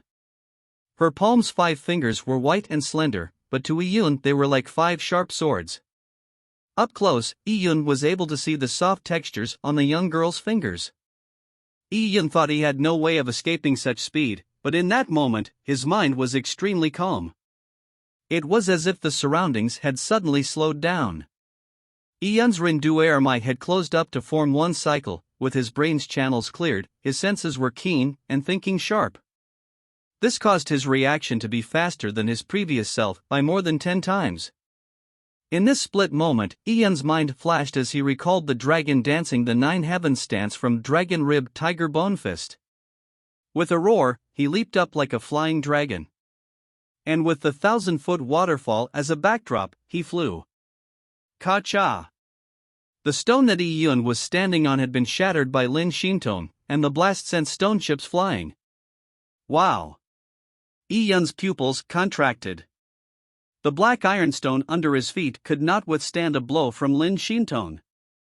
It was unimaginable that her weak-looking hands could shatter stone that easily. Seeing Yi Yun jump up high as if he had spread his wings flying, the fat elder was surprised.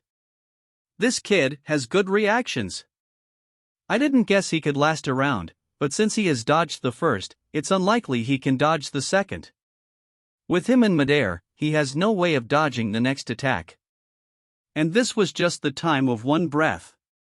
There are 2 more breaths left. Looks like it wouldn't be a problem at all to finish in the time it takes to take 3 breaths. Chapter 52, I Lost. High in the sky, the wind blew. Yi Yun could feel the water from the distant waterfall leaving a coolness on his face. I can actually jump that high? It was needless to say that Yi Yun had no battle experience. After obtaining a tempered body, his fitness had increased by leaps and bounds. But he had never had the chance to test it to see how much it had improved before meeting Lin Xintong and the fat elder. At this moment, Lin Xintong dipped her toe into the ground, and like a swallow flew up into the sky. Facing a Lin Xintong who was rushing towards him, Yi Yun was very calm. Imperceptibly, the cool purple crystal in his heart had moved, sending energy to his entire body. From Yi Yun's perspective, everything had become slow.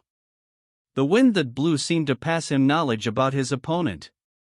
Clenching his fists, Yi Yun borrowed the strength of gravity and charged downwards. At that moment, the tremendous strength within Yi Yun surged out. With his meridians opened up and his tempered body, Yi Yun's body was like a simmering volcano that had suddenly erupted. Commanding from atop, fierce tiger descends the mountain. Yi Yun roared with something that didn't sound human. It was a roar that resembled a tiger, causing fear among all the beasts.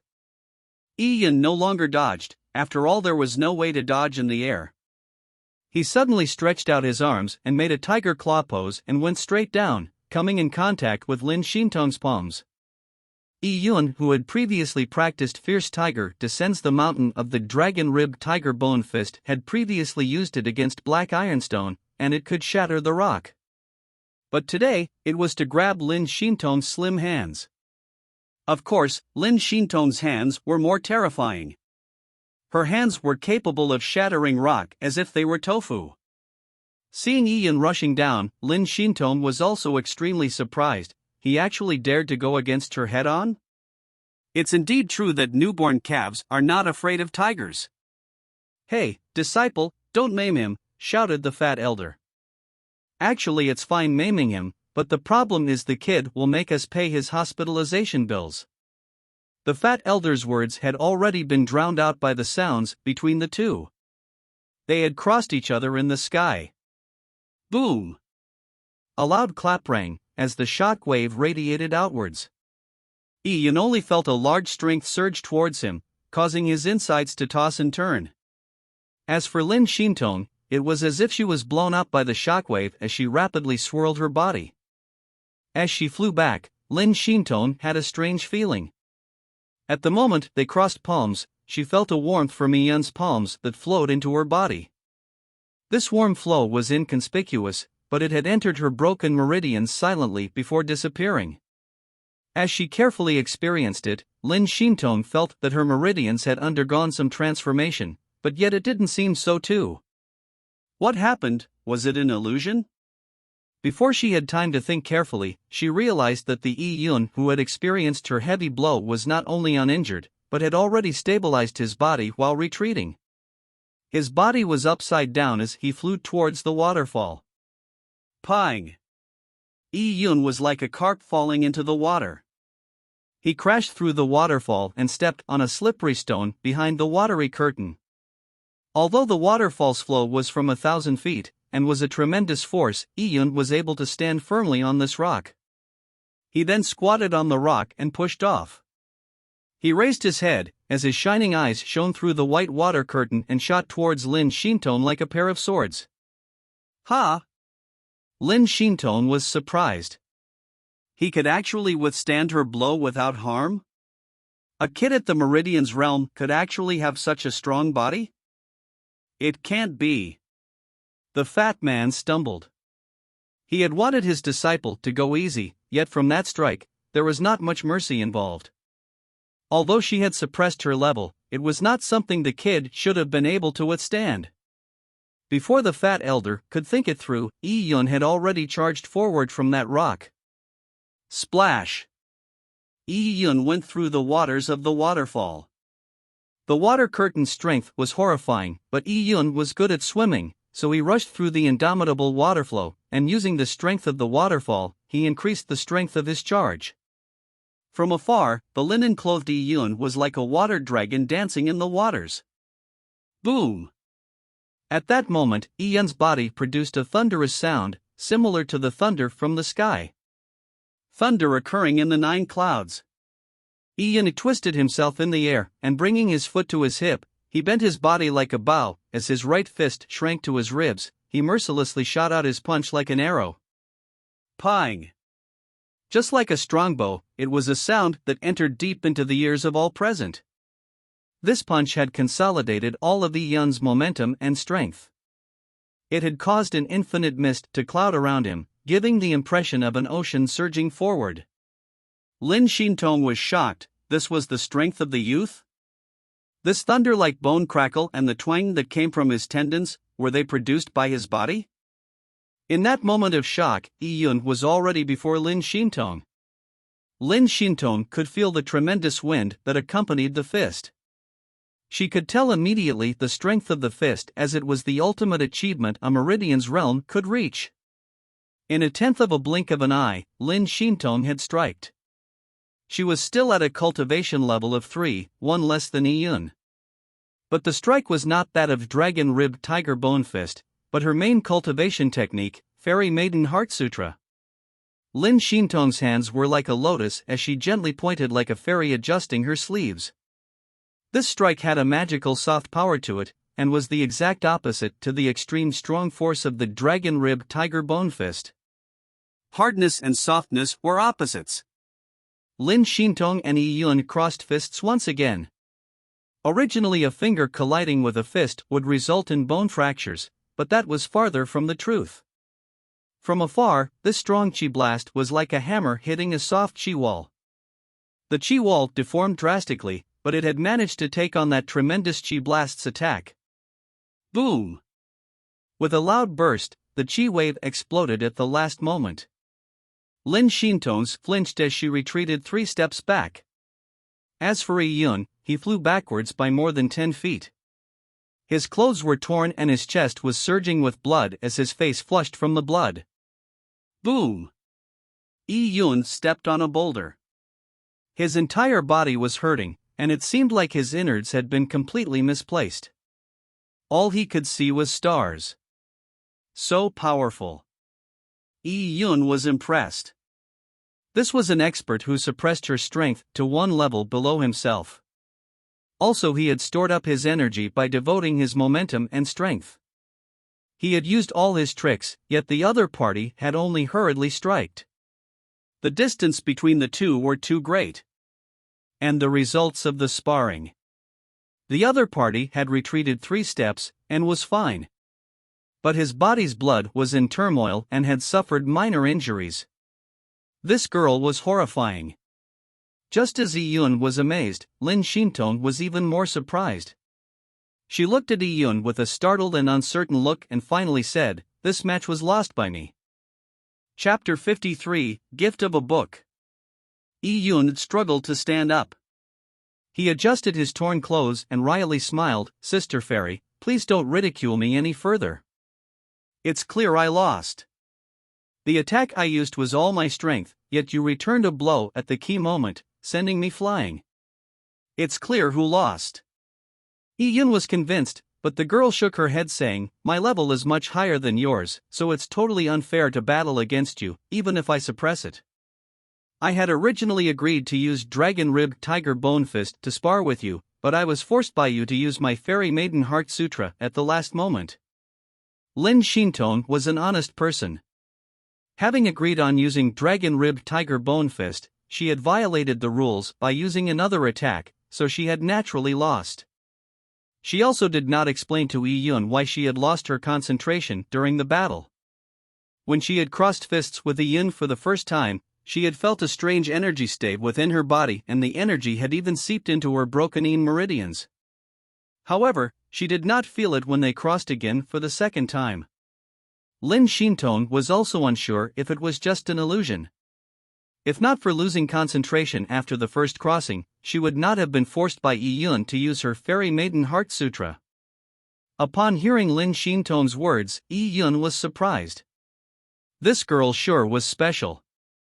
Any expert like her would be a proud daughter of heaven, and would never admit to losing to a kid from the vast wilderness. It was after all something hard for such proud people to accept. But this girl had admitted she had lost, even though in his eyes she had not lost. He turned his head and looked at the fat elder. Yet he saw the fat elder pulling at his beard with a horrible expression. "What are you looking at?" The fat elder saw Yi Yun looking over and was pissed. He was shocked, for how could a plebeian from the Cloud Wilderness be so powerful?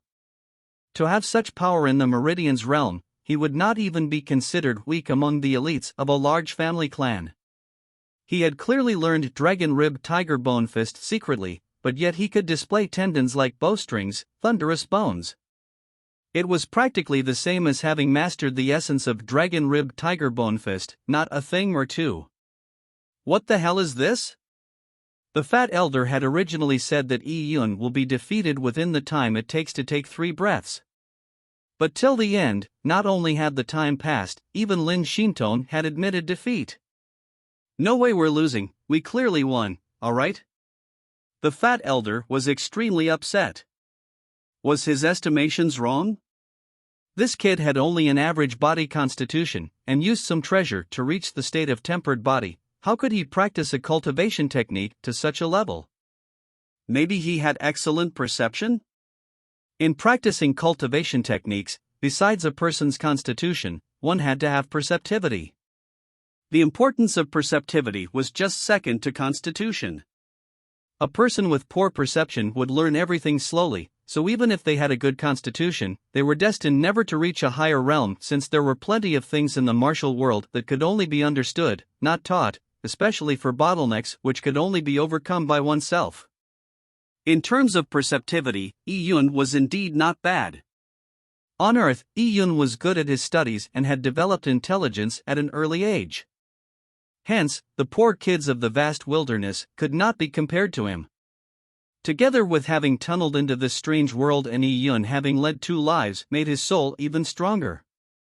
And with the purple crystal in his heart, that coolness was providing energy to his soul and nourishing Yi Yun's spirit continuously. When he cultivated Dragon Rib Tiger Bone Fist, he had added some of his own understanding unique to him, creating a situation of necessary success with the ripe conditions. Seeing the old man's face wrinkled like a peach seed, Yi Yun could not help himself from laughing, but he did not dare to express it on his face, or the old man might explode. "This is for you." Lin Shintong grabbed something from her interspatial wristband and threw a green light towards Yi Yun. Yi Yun caught it and realized it was a book. The green book's cover was made of golden silk. Its paper quality was great, and it was well made, making it great to the touch. On the book cover wrote 5 words, Dragon Rib Tiger Bone Fist. The 5 words were written with flair, making it look imposing. This was the manual to Dragon Rib Tiger Bone Fist. Yi Yun was happy. He had been secretly learning Dragon Rib Tiger Bone Fist, but as the fat elder said, there had to be holes in the process of secretly learning techniques. Besides, the members of the warrior preparation camp had poor perceptivity, so Yao Yuan had not taught everything about Dragon Rib Tiger Bone Fist, and had only taught the first 9 moves. For the remaining moves, Yi Yun did not know a thing. So Lin Shintong giving him this manual was of timely help. Yi Yun could not stop touching the green-covered book. He found that the book possessed a faint fragrance, making it very seductive. Yi Yun curiously flipped the manual and realized that the manual consisted of pictures of people in various poses. Beside it was the mantras with notes by the side. The notes were written with another color, and the font was small. The handwriting was very beautiful and had a mysterious smell associated with it. It was most likely the girl's handwriting. These notes were clearly added on later and belonged to the owner of the manual. Yi Yun was shocked. This had to be Lin Shintong's handwriting. With Lin Shintong's level of training and her understanding of martial arts, her notes for Dragon Rib Tiger Bone Fist would be extraordinary. If he could read it from cover to cover, it would give him great inspiration. This was the insight Lin Shintong had obtained. And according to her, she had been reading this manual seriously for about half a year. She had to be carrying this manual close to her all the time. Yi Yun suddenly realized the value of the book. Although Dragon Rib Tiger Bone Fist had been made public by the Taiya Divine Kingdom, the book was not valuable, but with Lin Shintong's notes, it was no longer the same. "Sister Fairy, this book is too valuable. I can't have it. These notes are insights from your own understanding. It's nothing, I already remember all my notes. I have read this Dragon Rib Tiger Bone Fist from cover to cover. It would be useless to me. With it, you might be able to get some inspiration." This, Yi Yun accepted the book upon seeing Lin Shintong's insistence. He had really wanted it. It wouldn't only be some inspiration, but a lifesaver. With this book, he could master the entire set of Dragon Rib Tiger Bone Fist. As Yi Yun felt guilty accepting the book, the fat elder made an ill-timed sound. "Bah, if you want it, just say so, stop acting." Yi Yun choked upon hearing that. This old man was really sarcastic with his words. This had to be a form of revenge. The fat elder and his disciple Lin Shintong had characters that were opposite extremes. It was unknown how they managed to get along so well. "All right, stop looking at me. You have proven your strength. I would accept that you know a thing or two about Dragon Rib Tiger Bone Fist," said the old man as he stroked his beard. It was an affirmation of Yi Yun's strength. Previously, I said that if you could last the time needed for 3 breaths, I would give you a miracle medicine. I'm a person who doesn't go back on his promises, saying that the old man touched his ring and took out something. It was neither a desolate bone or desolate bone relic, but a black charred head. Chapter 54, Unwilling to Stay Ordinary. Seeing the head, Iyun suddenly constricted his pupils. This head was covered with red scales. It was unknown how such beautiful scales were blackened. Its head had 3 horns, sharp as a sword. It had sharp canine teeth and 2 long and thin feelers. It didn't look hideous, but even seemed to possess some dignity. Although it was already dead, its 2 green eyes still seemed to possess a cold killing intent, giving a chilling feeling. This is...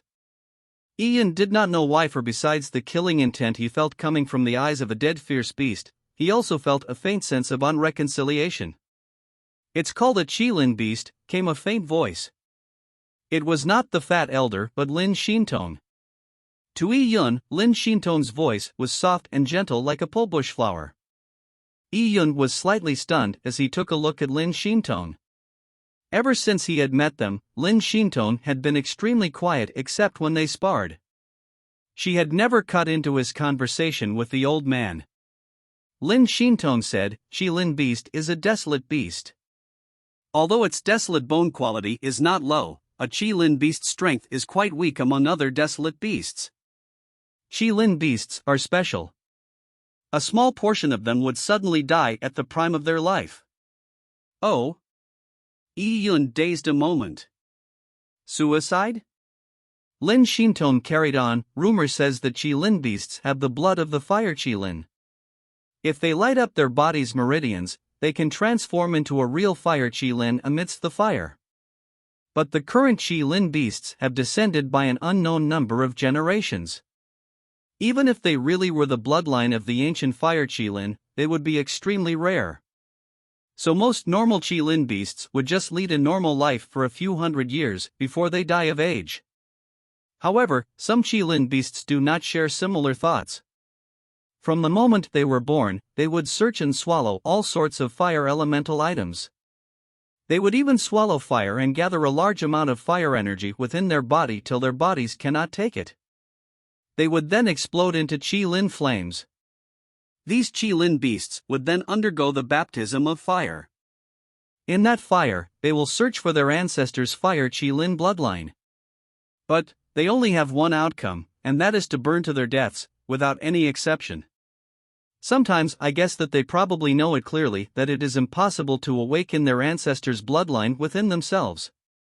But they would still not hesitate to do so, because although they could live their lives peacefully for hundreds of years, they would rather ignite a Qilin flame within themselves at their prime and die in the fire.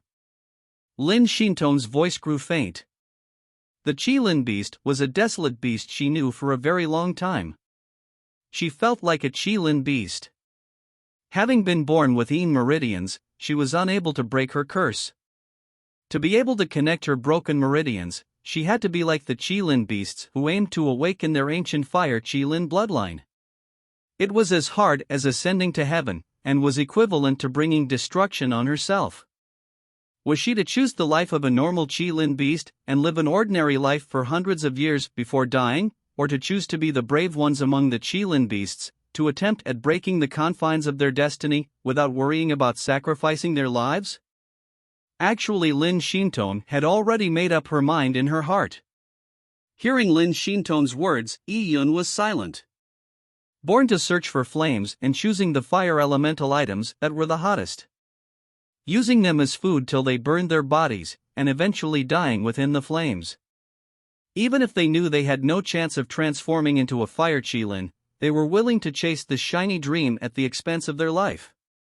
Because they were not willing to live amongst the weak. It could be summarized with a phrase that is, unwilling to stay ordinary. Yes, unwilling to stay ordinary. Iyun too was unwilling to stay ordinary. But he did not know that the gentle and weak Lin Xintong in front of him shared similar thoughts. "Sir, are you using the Qilin beast to encourage the younger generation, or are you advising the younger generation to not be overconfident to the point of burning one's own fingers? Asked Yi Yun suddenly. The fat elder grunted in reply, "You think too much. What's the point of encouraging you with your constitution? I can at most tell you not to be overconfident. In this world, there are plenty who practice martial arts. Many have brought destruction on themselves. In order to obtain more resources, they have gone out into the wilderness by themselves without knowing themselves and ended up in the stomachs of wild beasts." Although the fat elder had a vile tongue, his words had sincere advice within. Yi Yun humbly said, "I'd been educated." Well, seeing Yi Yun's attitude, the fat elder was very satisfied. "The book Shintom left you is too good for you. Read it well. Although I think you have a poor constitution, your perceptivity still meets the mark. As for your dragon rib tiger bone fist, it's a so-so. Read Shintom's book, and your strength should improve." Between the lines, the fat elder's words were purposely disparaging towards Yi Yun, but Yi Yun could tell that they were words of encouragement, so he humbly accepted the advice. "Ai, such a pity." The fat elder shook his head and changed the subject. "Oh, kid, you may not know, but if you were to sell this book in an ancient clan and say that it has notes made by Shintom, I have no idea how many young masters will be willing to make a high bid for it." To these young masters, Shintom is master. Lin Shintom grumpily interrupted the fat elder. For a particular reason, she was indeed the pursuit of many sons of the big families in an ancient clan. If not for her master taking her in as a disciple, she would have already been betrothed. After all, although Lin Shintom had excellent talent, due to her Yin meridians, her power was limited, so her lifespan was just a few hundred years only. A big family clan was very utilitarian. Everything was done for the family's interest. Clearly betrothing her would obtain the support of another family, which further pushed the interests of the family clan. Forget it, waved the fat elder's hand. He changed topics and said, "Hey kid. This Qilin beast's head is yours." Qilin beasts are a bit special. After it dies, the Yuan Qi within its body will slowly emanate. It could do this for 10 years.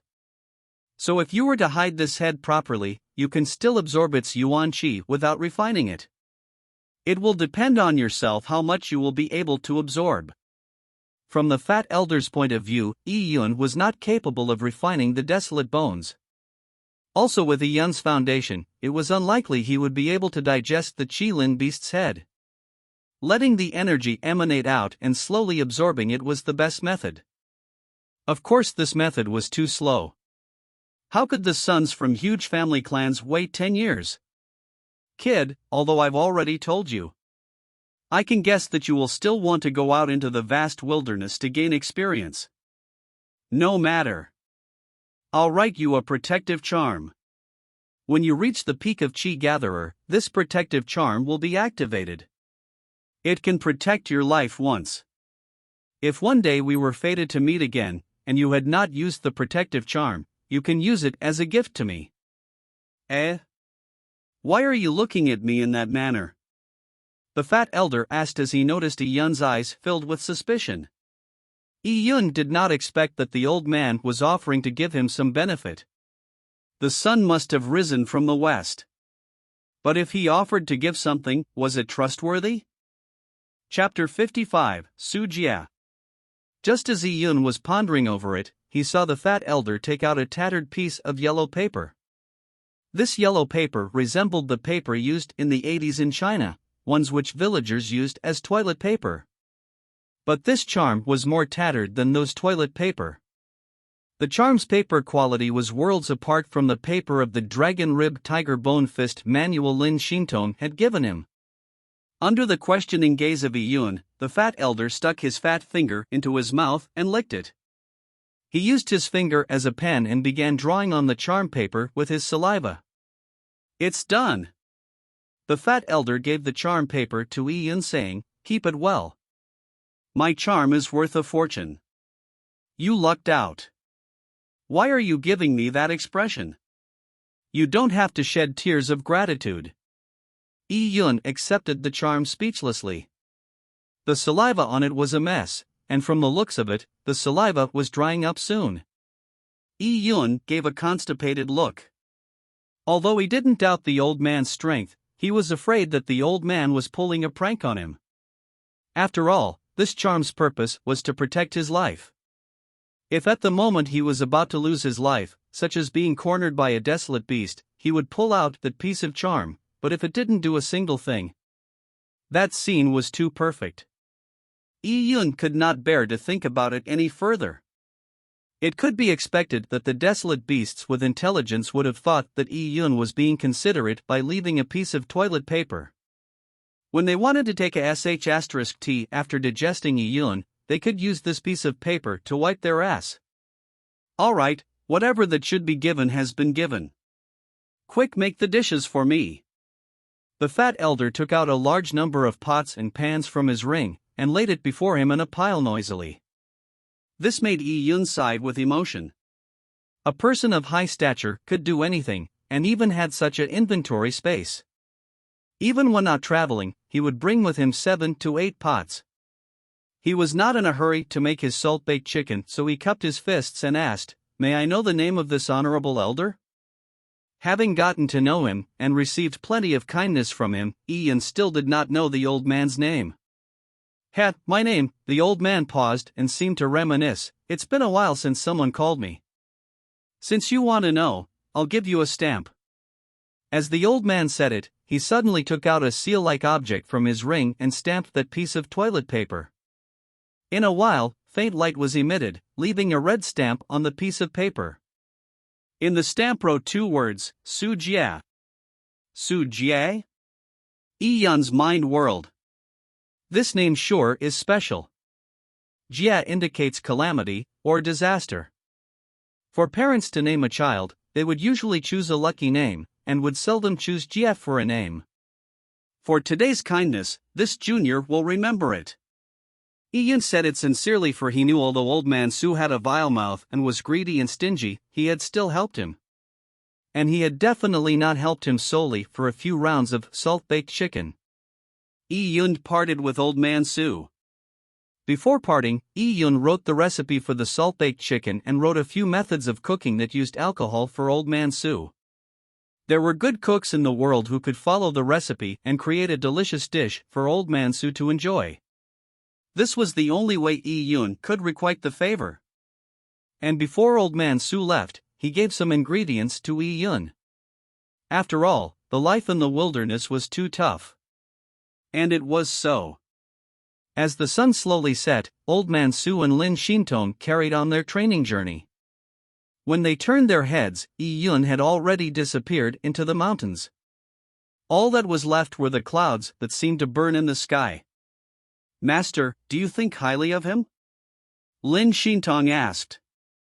After Yi Yun had finished his salt-baked chicken, she had sparred with Yi Yun for a short while. But the strange feeling that happened to her dried-up meridians did not occur again, disappointing her. It was likely just an illusion. Old man Su shook his head. "I don't think highly of him, I just appreciate him. His perceptivity shocked me and he had good luck, but I can't think of any way to fix his weakness of having a poor constitution.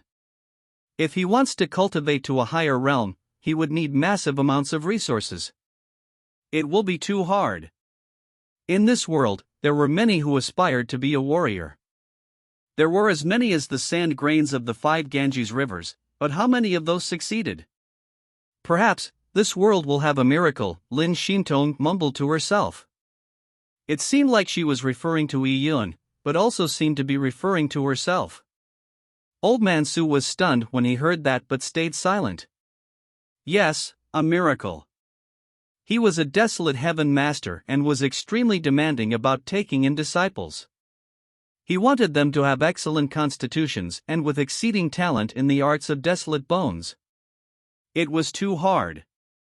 He had searched for hundreds of years, and had seen uncountable numbers of offspring from the big family clans before accepting Lin Shintong as his disciple. But although he was extremely satisfied with his disciple, she was cursed with meridians, wasting the potential excellent constitution she had for practicing martial arts. It was such a ridicule. Let's go, we may never meet him again. We won't stay long in the Tai Divine Kingdom. When we leave the Tai Divine Kingdom, this kid might not even have stepped out of the Cloud Wilderness. Even if he does step out of the Cloud Wilderness, it would be hard for him to step out of the Tai Divine Kingdom in his entire life. The Tai Divine Kingdom is too big. Old Man Su felt a sense of regret. The kid had high aspirations, but he was born in the wrong place and lacked the needed constitution for practicing martial arts. It was depressing. Never meet again? Lin Xintong went into a trance as she remembered the weird feeling she had when she crossed with a Yun for the first time. Her dried-up meridians did seem like they had been activated. However, the events that followed proved that there was a 99% chance that it was just an illusion, but Lin Xintong was not willing to give up even a tiny bit of hope. Maybe her master would be able to give some explanation? "Master, I have something I need to tell you," Lin Xintong suddenly blurted out. "Oh? What's the matter?" Old Man Su said with a solemn expression as he slowed down his footsteps. Lin Xintong described her feelings in great detail. Hearing her words, Old Man Su was surprised. The dried-up meridians were activated? What could be the reason? He couldn't help stroking his beard as he went into deep thought. Old Man Su had spent the past few years researching meridians in a bid to cure it, but he had failed time and time again. But because of his research, few could match Old Man Su's understanding of meridians. Meridians were terminated meridians, and unable to hold any energy, just as a dry well cannot produce water. But from what Lin Xintong had just said, she had a mild energy flow within her meridians when sparring with a Yun. Even if it was an illusion of Lin Xintong, Old Man Su took it seriously. Let's go to the Tao tribal clan first. I have already made an appointment with the Jin Longwei's division leader and had asked him to gather intelligence about the Purple Cloud's birth. After I receive the information, we can discuss this in detail. Old Man Su's main reason for his coming to the Cloud Wilderness was for the Purple Cloud's birth. He wanted to know if there was any treasure that had sprouted in the Cloud Wilderness, and if he could use it to defy fate by joining up Lin Xintong's terminated meridians.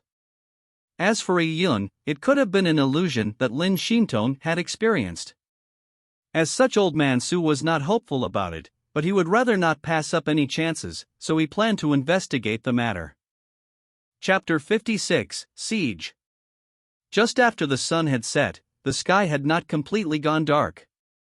In the Lian tribal clan, about 7 children and a few women stood around Jiang Xioro's house. These kids were about 8 years old. The eldest was about the same age as Yun. Every one of them wore rags and their bodies were dirty. In their hands were cow dung, as they threw it one after another at Jiang Xioro's door. Splat! Splat! Splat! The dirty cow dung exploded upon contact with Jiang Xioro's door, giving rise to a strong stench. Behind the child was an old woman dressed in long black robes, looking like a witch. She began dancing as if she was in an epileptic shock and chanted weird phrases. All gods are my brothers, all bodhisattvas are my sisters, all the diseases and disasters, stay away from me. Demons and ghosts, hasten and leave. Bewitching evil spirits, show yourself. Woo. Using the mouth which had few teeth left, she kept wailing like a ghost, as if she was experiencing an orgasm. As the old woman's voice reached its climax, the children around became more excited and threw the cow dung. The cow dung was obtained from the Lian tribal clan's cattle. There was always a large pile in the farms, so they could obtain a large amount. The villagers wanted the cow dung to exorcise evils. The news of the Yun bleeding from his 7 orifices had spread throughout the Lian tribal clan. Deaths in Lian tribal clan were nothing new, but to die so horribly was something that grabbed the attention of the people. And at noon, the Lian tribal clan had suddenly released information saying that Yun had died from a mysterious disease. It was a kind of plague. Suddenly the entire Lian tribal clan exploded in activity. Numerous people began spreading the news, and in 2 hours, the news had been spread throughout the tribe. Plague. It was an extremely fearsome word in the vast wilderness. Plagues were terrifying, as it killed more than famines. Typically, a plague could easily wipe out an entire tribe. In ancient China, there was the possibility of escaping a plague, but in the cloud wilderness, having a plague was equivalent to a death sentence. There was nowhere to run. Escaping to the vast wilderness would only result in being eaten by fierce beasts. The citizens of the vast wilderness were terrified of plagues to the bone. The medical facilities in the vast wilderness were backward, be it herbs or doctors, they were small in number. But in the face of a plague, they would not sit there doing nothing to await death. As such, the citizens of the vast wilderness invented several methods to counter the plague, and one of the most common ones was the witch exorcism. A witch would dance to the gods in order to drive out the plague. As for its effectiveness, it was unknown. This may sound ridiculous, but in the vast wilderness filled with ignorance, this sort of phenomenon was common, and was regarded as the truth. In Earth's ancient times, there were all sorts of witches around the world, and they were all strikingly similar. Besides, the citizens of the vast wilderness believed that cow dung or dog blood could be used to drive away evil. Dog blood was too rare because it would have long been drank by the tribal people to stave off their hunger. But cow dung was common, so they used cow dung to throw at Jiang Shiro's house. They threw it at the walls and doors to seal the plague, preventing it from spreading. Because of this, these self-proclaimed brave kids threw with great strength. They felt they were warriors of the Lian tribal clan, fighting a war with the plague and the evil. That place isn't covered yet. A leader among the kids said as he pointed, and a large heap of cow dung flew over. Splat, splat, splat. The cow dung exploded. This wall was close to the window, and Jiang Shiro had only stuck a piece of paper across the window. In the Lian tribal clan, paper was expensive, but the windows could not be left uncovered, for it would be too cold in the winter. Without the paper blocking the window, the wind would not be kept out. Jiang Shiro had spent the whole day putting up this thick window paper, bit by bit, as she hoped to ensure that she and her brother could enjoy a warm winter. But now... Pa! With a snapping sound, a pile of cow dung had broken through the window paper, flying into Jiang Shiro's house. As the pile of cow dung hit the floor, it made the entire place filthy. Jiang Shiro was sitting by the bedside looking grim. When the news of her brother broke, she was of course the first to hear it. But she did not believe it to be true, for her brother had been able to survive repeated catastrophes without dying. This time, they said that her brother was dead. And even 2 men claimed that Yi Yun had jumped off a cliff tens of meters high with his last breath. Such a drop could even kill cats. Brother jumped into the river to his death. These words circled Jiang Shiro's mind like a curse. It was unknown how she managed, but she was totally dazed. She could not believe that her brother was dead. She knew that Yi Yun had undergone change in the past few days. He had greater abilities, became stronger, and after practicing martial arts, he had become even stronger. How could such a strong brother die? Jiang Shiro could not believe it. She had pinned all hopes on Yi Yun. But no matter how much Jiang Shiro believed in Yi Yun's disappearance was a fact. Especially with the rumors of Yi Yun contracting the plague, Jiang Shiro was afraid that Yi Yun had really been infected by the plague, and was worried that he would spread it to her, hence drowning himself. Pa! Another clump of cow dung was thrown in, hitting the dining table. The only 2 bowls in the house were immediately dirted by the cow dung, unable to be used ever again. However, Jiang Shiro did not even take a glance. The siege on Jiang Shiro's house with cow dung had lasted for an entire afternoon. Even with the sun setting, the operation had still not concluded. Cover it tightly. This lass and that dead imp are jinxes. We should have never accepted them into our tribe. Outside of the broken window came a woman's mean voice. This woman was tall and her face long. Her cheekbones were raised and her sleeves were rolled. She looked like a shrew. Even the poor citizens were categorized in classes. Those who had Lian as their surname in the Lian tribal clan were afforded better treatment. They would sometimes enjoy special privileges in the tribe. After all, they shared the same surname as the Lian tribal clan's leaders. The woman who spoke had Lian as her surname. Her name was Lian Tsuehua. She was known as Aunt Tsuehua. In fact, her aggressive posture this time leading a group of people to throw dung at the walls was ordered by Lian Xingyu. Lian Xingyu wanted to stir up a storm, and he naturally found a person to care for the children among the people, so that she could fan the flames. I think we might as well burn the house, to prevent any filthy things from coming out. Do you know, Datu's father saw the kid turn sick with his own eyes? He even said that not only did the kid get infected with the plague, he had been possessed. At that time, Datu's dad touched the kid, and it felt like a snake had bit him. It's no simple matter. Think about it, this little bastard has such a cheap life, cheaper than a dog. How could he have been chosen by Lord Zhang? And to think he was said to be a martial arts prodigy, how is that possible? Lord Zhang may not know, and you may not know. He was a good-for-nothing, no different from a beggar. He was weaker than a wench. A martial arts prodigy, my foot. Only was he possessed can we explain how a good-for-nothing could suddenly become so powerful. It was because he was possessed. When the ghost was within him, he was strong, but with the ghost gone, he died. Lian Tsuehua said it with a queer voice, depicting the story of Yiyun of days past as a living zombie. In the past day, Lian Tsuehua would say the same spew whenever she met anyone. This was of course taught to her by Lian Xingyu. As Lian Xingyu could not do it himself, he allowed Lian Tsuehua to spread the rumors. By using possession to explain Yiyun's apparent talent, many of the people were willing to believe it. After all, the Yiyun they knew could not have been a martial arts prodigy. Doing so could retain Lian Xingyu's absolute authority. He was the most talented person in the Lian tribal clan, and no one could match him.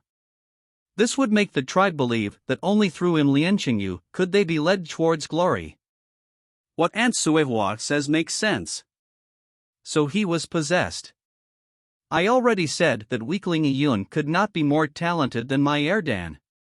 A few women echoed her as they shared the Lian surname, and was the foundation of the Lian tribal clan. However, in the room, Jiang Shiro turned a deaf ear to all of this.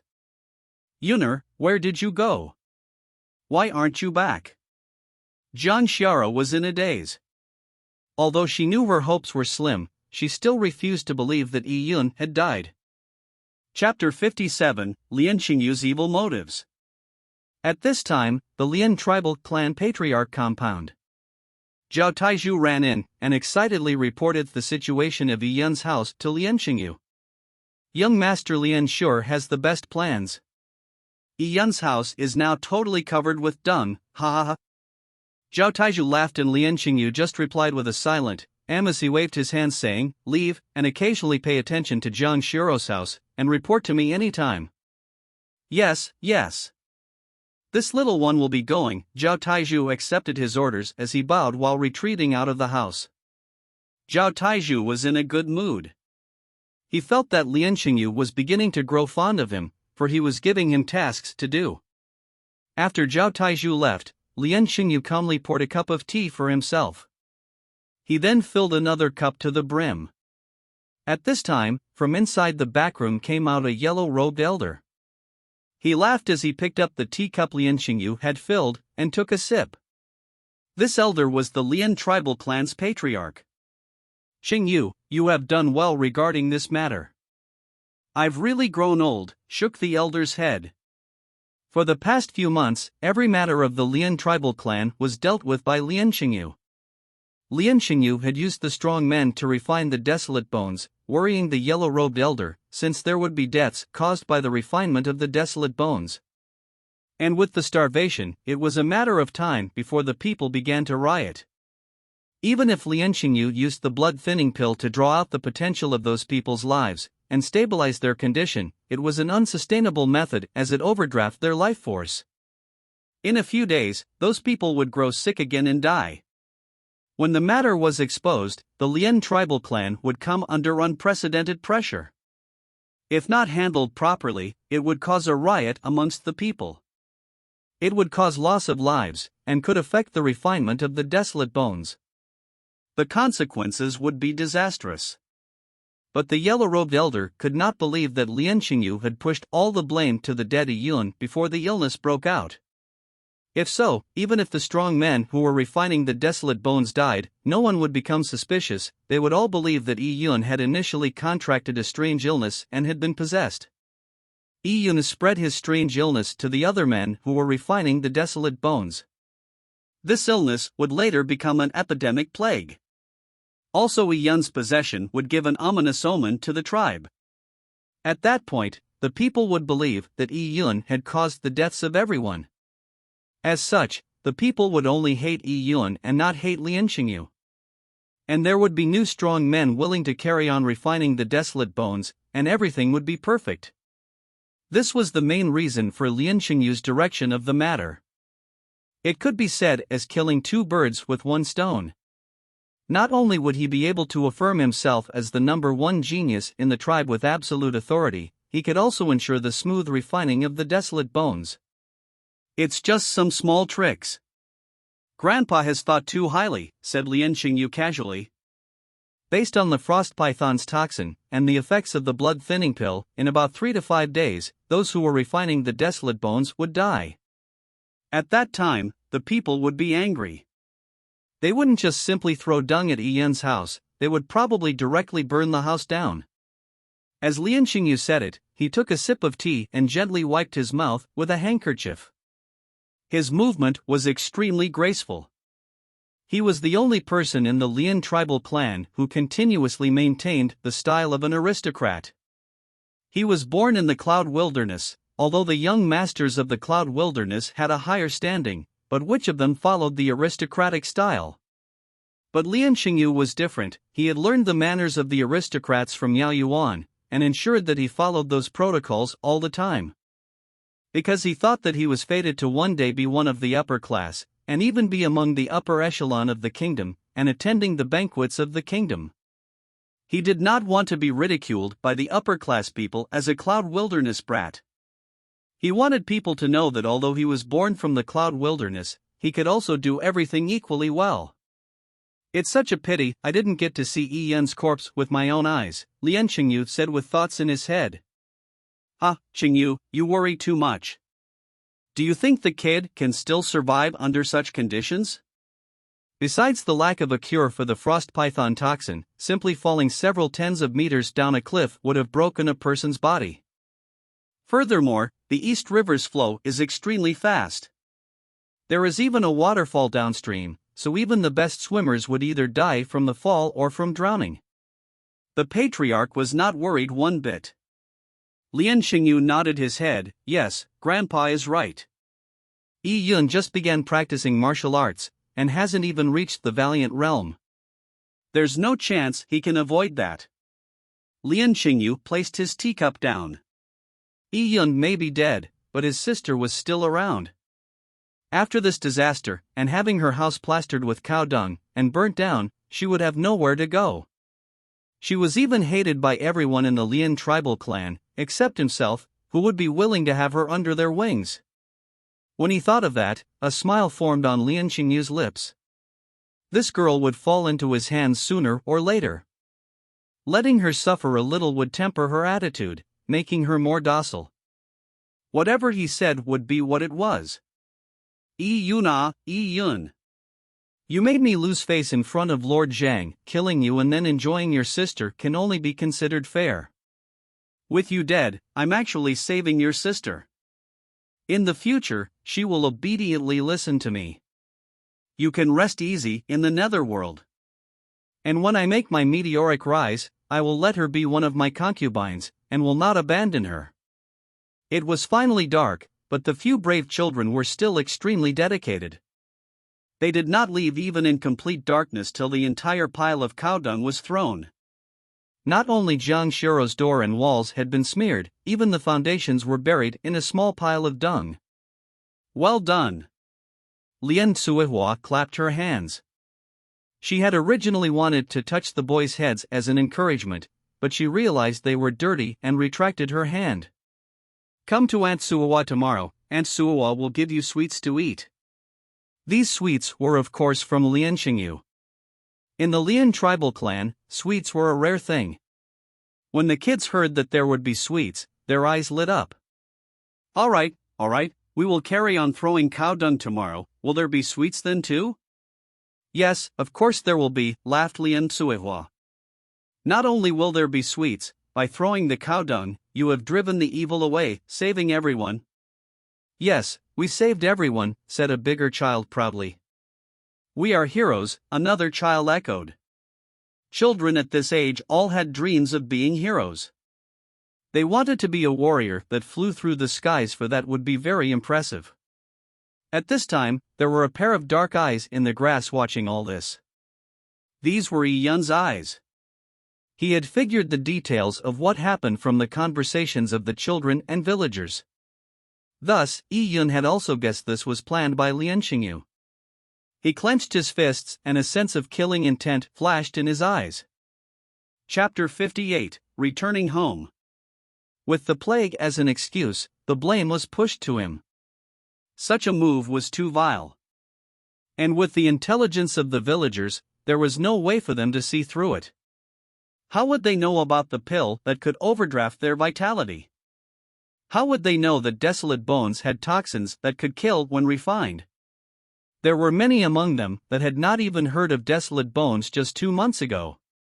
The poor had led lives that suffered from starvation and the cold. Besides food, they had no way of accommodating anything else in their brains. Even if you explained it to them word for word, they might not be able to understand. Damn it! Yi Yun's eyes turned cold. If he showed himself, it would be the same as declaring war on Lianxingyu. Yi Yun knew his hand, his cultivation was still at the Meridian's realm, but it had reached a tempered body, dragon pulse state. As for Lianxingyu, he was at the doorstep of the purple blood realm, and was at the peak of the Qi gatherer realm. If not for Yi Yun, Lianxingyu breaking through into the purple blood realm would have definitely been a done deal. Yi Yun did not have confidence fighting with a tempered body in the Meridian's realm versus Lianxingyu, who was bordering on the purple blood realm. In the Lian tribal clan, besides Lianxingyu, there was also the patriarch and the instructor Yao Yuan. The three of them were at the 5th level of mortal blood, Qi gatherer. He would be fighting against 3. Yi Yun was not worried about the patriarch, but as for Yao Yuan, Yi Yun did not know Yao Yuan's true strength. He had previously reached the purple blood realm, but he had dropped from that realm. Not only Yao Yuan's level was greater, but Yao Yuan would have much richer battle experience than Yi Yun. As for Yi Yun, besides the dragon rib tiger bone fist, he had never learned any other offensive martial skill, and did not know any movement skills. In terms of fighting skills, Yi Yun was lacking. He was in the beginning stages in terms of martial arts. So Yi Yun calmed down and began making plans. Lianxingyu, I will make sure you die in agony. Yi Yun clenched his fists tightly. He was originally from Earth and had tunneled into this strange world where power ruled supreme. Yi Yun had previously not wished to murder anyone directly, but after today, he was determined to kill Lianxingyu. Lianxingyu had harmed Yi Yun twice secretly, but Yi Yun had never been so mad to such a degree. Lianxingyu should have never ever done this to Jiang Xiao. His sister was alone and helpless. As a 15-year-old girl, she had to face the entire tribe's accusations. And when those strong men die from their illness, Lianxingyu need not do anything to push the blame onto Yi Yun. At that time, what would the families of the victims do to Jiang Xiao? It was the unthinkable. If at this time, Lianxingyu appeared and wanted to do anything to Jiang Xiao, she would have no way of resisting. Yi Yun picked up a pebble and threw it at Lian Suihua's face from the grass. Pa! This pebble smacked Lian Suihua right in the face. Ouch! Lian Suihua screamed as she crouched down. She covered her face in pain. Her face had turned blue-black. "Who the F***K dare hit me?" Lien Suihua angrily said. The children around her immediately shook their heads, saying it had nothing to do with them. Yi Yun did not give any killing blows. Although he had the urge to kill the mean women, he knew that if he did anything to Lien Suihua, this would arouse the suspicion of Lien Xingyu. He would remember Lien Suihua's debt. In a month, at most a month, he will collect the debt with interest. The insidious woman will pay the price. Ah! At this time, the boy beside Lien Suihua jumped up clutching his buttocks. "Who hit me?" This child was the ringleader of the children. "It's not me. It's also not me." Many people hurriedly clarified, distancing themselves from the matter. But at this time, the screams began to sound out one after another. Yi Yun's hands were tremendously fast. The pebbles he shot out were well guided and properly controlled.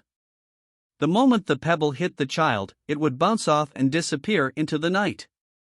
This prevented the children from knowing what they were hit by, nor did they know where the pebbles came from. "What is it?" The children knew something was wrong. It was already late in the night, and they were doing the heroic job of ridding evil. They began to break into cold sweat after being hit by mysterious objects. There are ghosts!" An unknown child shouted, and with that the rest of the children were scared white, and they scattered in a blink of an eye. Lien Suihua was even more afraid as she tumbled as she ran away. The village was especially afraid of the supernatural, such as demons and ghosts. After the children scattered, Yi Yun surveyed the surroundings to ensure there was no one before heading to his house like a ghost, jumping over the wall.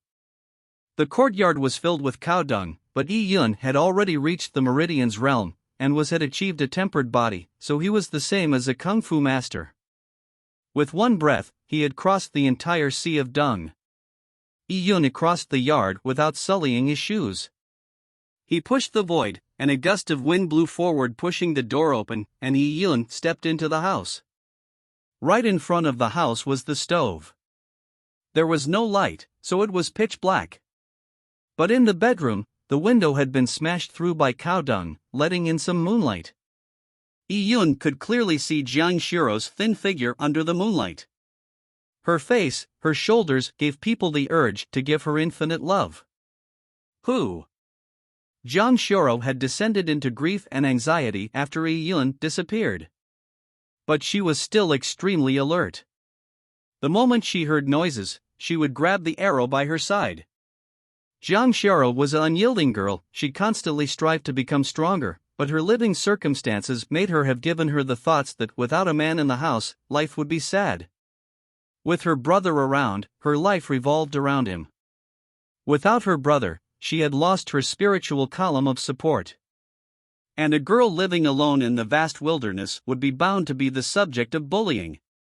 Also, Yi Yun had previously warned Jiang Shiro that Lien Xingyu coveted her, so Jiang Shiro had never separated from the arrow for the past day.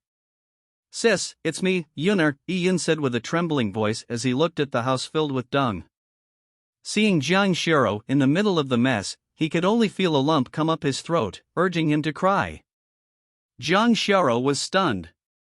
In the darkness, she used the moonlight to see Yi Yun's face. Although it was blurry, how could she not recognize that familiar outline? Yunar. Jiang Shiro ran forward with tears in her eyes and embraced Yi Yun tightly. "Yunar, you're fine. As long as you alright, as long as you are alright." Jiang Shiro's voice was urgent. She used all the strength in her two arms to hug Yi Yun, afraid that the moment she released him, Yi Yun would disappear. With Jiang Shiro hugging him tightly, Yi Yun could feel her shaking body and her rapid heartbeat. Yi Yun could feel a warmth at his neck. It was Jiang Shiro's tears. "Sis, I'm fine." I knew from the beginning," cried Jiang Shiro as she said. Although she said she knew, she could not rest assured. She was not bothered by the insult of having the walls plastered with cow dung, nor was she bothered by the curses of that mean woman. The only thing that mattered to her was if her brother will return. Now, it had finally happened after a long wait. Let's go. Sis, we need to leave this place. We can no longer stay in this village. Ian's sudden words were a bolt in the blue for Jiang Xiao, who had been going through a roller coaster of emotions. If we don't stay here, where can we go? Are you saying to go into the cloud wilderness? Chapter 59, Kindness. A normal person had no way of leaving their tribal clan. Leaving the tribal clan meant that there would be no source of food, so going into the cloud wilderness was the same as sending them to their deaths. We can go to the back mountains. Bring all our food, we will build a treehouse in the back mountain and stay there for a month. Yun had already planned it out. He could not be seen, and there was no way he could stay in the Lian tribal clan anymore. The best solution was to hide in the back mountains. The back mountains were vast, and did not have any herbs. Few would go there normally. To the back mountains? What will happen when our food runs out? Where can we go then? We won't finish it. Sis Xiao, take heart, as Yun smiled. He had obtained a lot of meat from the old man. It was sufficient for several months. And in a month, the kingdom's selection would happen, so Yun was not worried one bit. At that time, he would settle the debts clearly. Lian Xingyu, Zhao Taizhu, Lian Suihua, and all those that bullied him will meet their just deserves. Yun helped Jiang Xiao gather their belongings. In fact, it was only a bag of food and the bed in the inner room that had not been sullied by the cow dung. All the bowls and plates had been caked in cow dung, and were no longer usable. Oh! There's someone. Ian hid himself, and with the moonlight, he saw a few people gently pushing the yard door, and walked into the dung-filled courtyard. It was the Aunt Wang, Uncle Zhou, and their daughter Zhou Xiaoke from next door. Aunt Wang had often lent Ian food. Ian had previously given them a large portion of bacon he had received to Aunt Wang.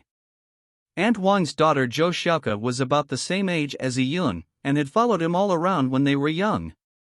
Back then she would often be covered in mud from her exploitations, but now she was much quieter and had the temperament of a young lady. Little girl Jiang, Aunt is here to give you your meal. You haven't eaten a whole day. The courtyard was filled with cow dung, and troubled Aunt Wang. She did not know what illness Yun had contracted. He was a perfectly good child that was chosen by Lord Zhang a few days ago. And the villagers had said he had finally amounted to something and his family had struck gold. But in a few short days, it was all gone with one word? Heaven sure was blind. Aunt Wang was dismayed that there was no light coming from the house. Have Sis Shiro and brother Ian gone? From outside came Zhou Xiaoke's sad and shaking voice. Ian peered through the window and saw a young girl the same age as him standing by the door. She had a round face like an apple, and her face were in tears. Ian sighed. Even in this poor and emotionless Lian tribal clan, there were still people like this aunt, and a young girl who still remembered him. When he was chosen by Zhang Yuxian, the villagers had begun to curry favor him, but it wasn't anything. When everyone thought that he had died from a plague, they condemned him. This was the truth that beard in their minds. Yun gave a wink to Jiang Shiro. Jiang Shiro understood and said, Aunt Wang, don't come in. I'm already sleeping. There isn't any place for you to step on, Anne. Jiang Shiro didn't say any more. Aunt Wang sighed, for she knew Jiang Shiro was worried about the plague infecting her. She could only clear a spot and left the items by the door. Little girl Jiang, I've made a bowl of soup noodles for you. I'll place it here. You can also use the bowl. I'll be leaving first. In a poor village, it was easy to have evil people, but hard to have kind people, as the notion of giving an inch and he'll take a mile prevailed. Yun had given Aunt Wang some bacon, and Aunt Wang had brought some soup noodles. In this period, soup noodles were a rare item. Aunt Wang knew that Jiang Xiao had no chance of eating since noon.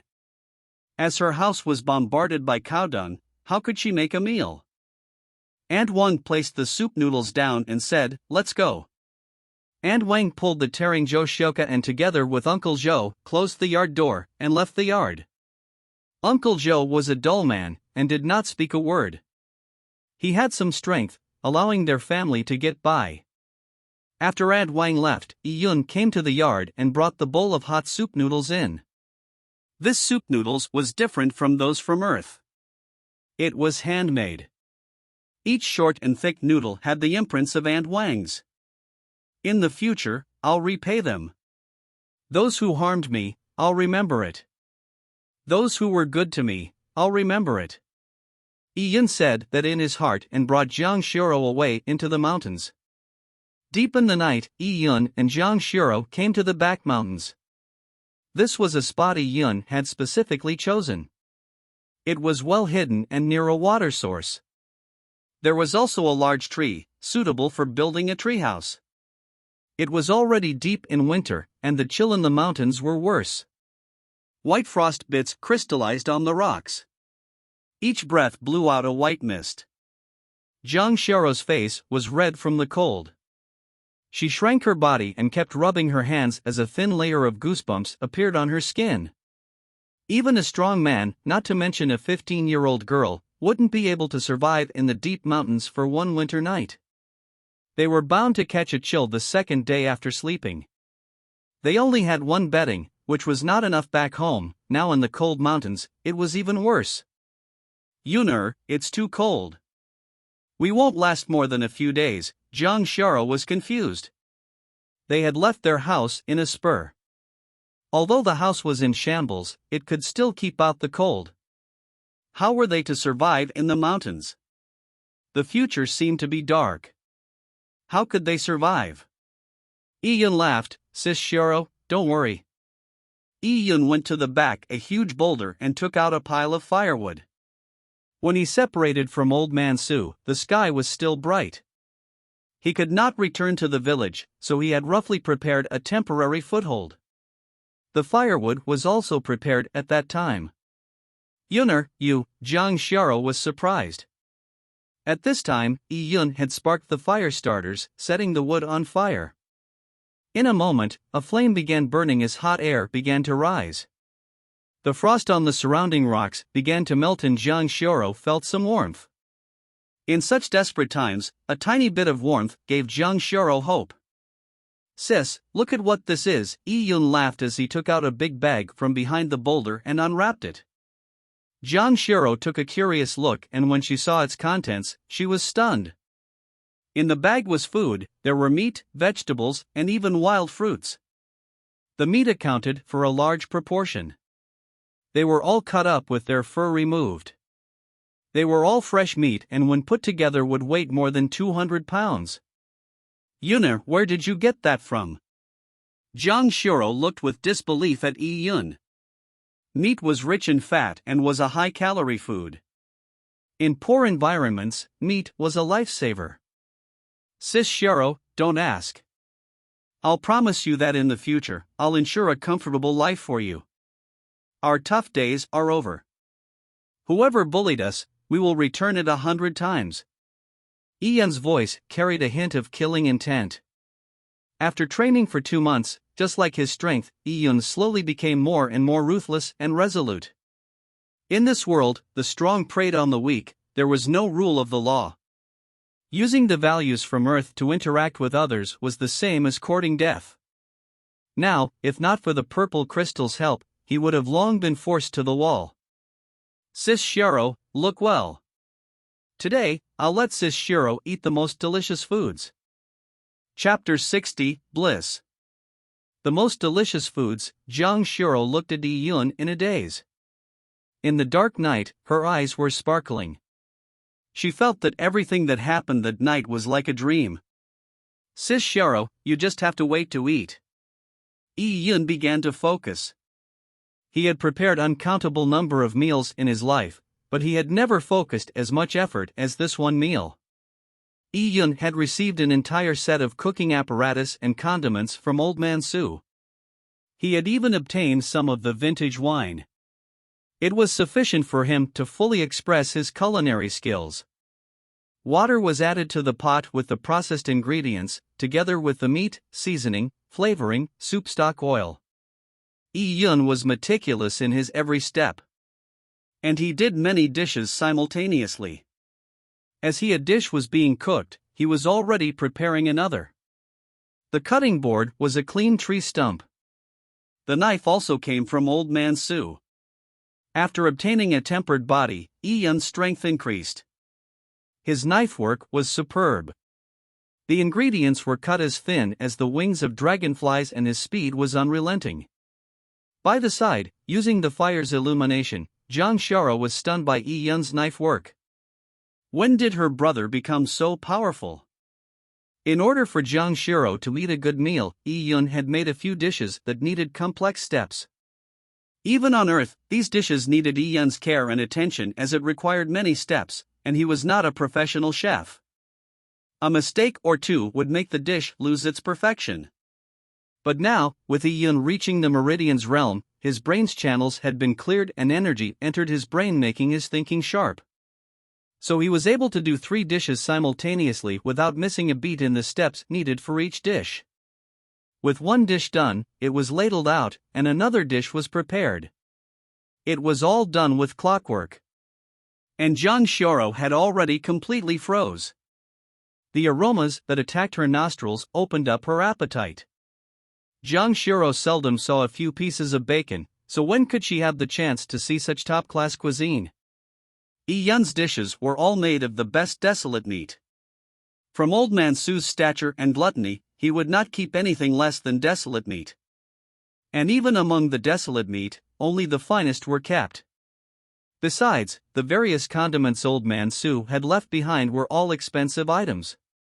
So Yi Yun was able to fully express his skills, in finishing dish after dish. Jiang Xiaoro looked at the delicacies that lined the tree stump. It felt like she was in a dream. Was all this real? Just a while ago, she was worrying over food and their future, but now, she was faced with a table of delicacies. Was all these made by her brother? Could she really eat all the food? Sis Xiaoro, quickly eat it. The wind is cold. The food will cool down soon. Yi Yun took a bowl of steamed meat that was as clear as crystal and said, "This is called steamed pork belly, Sis Xiaoro, try it."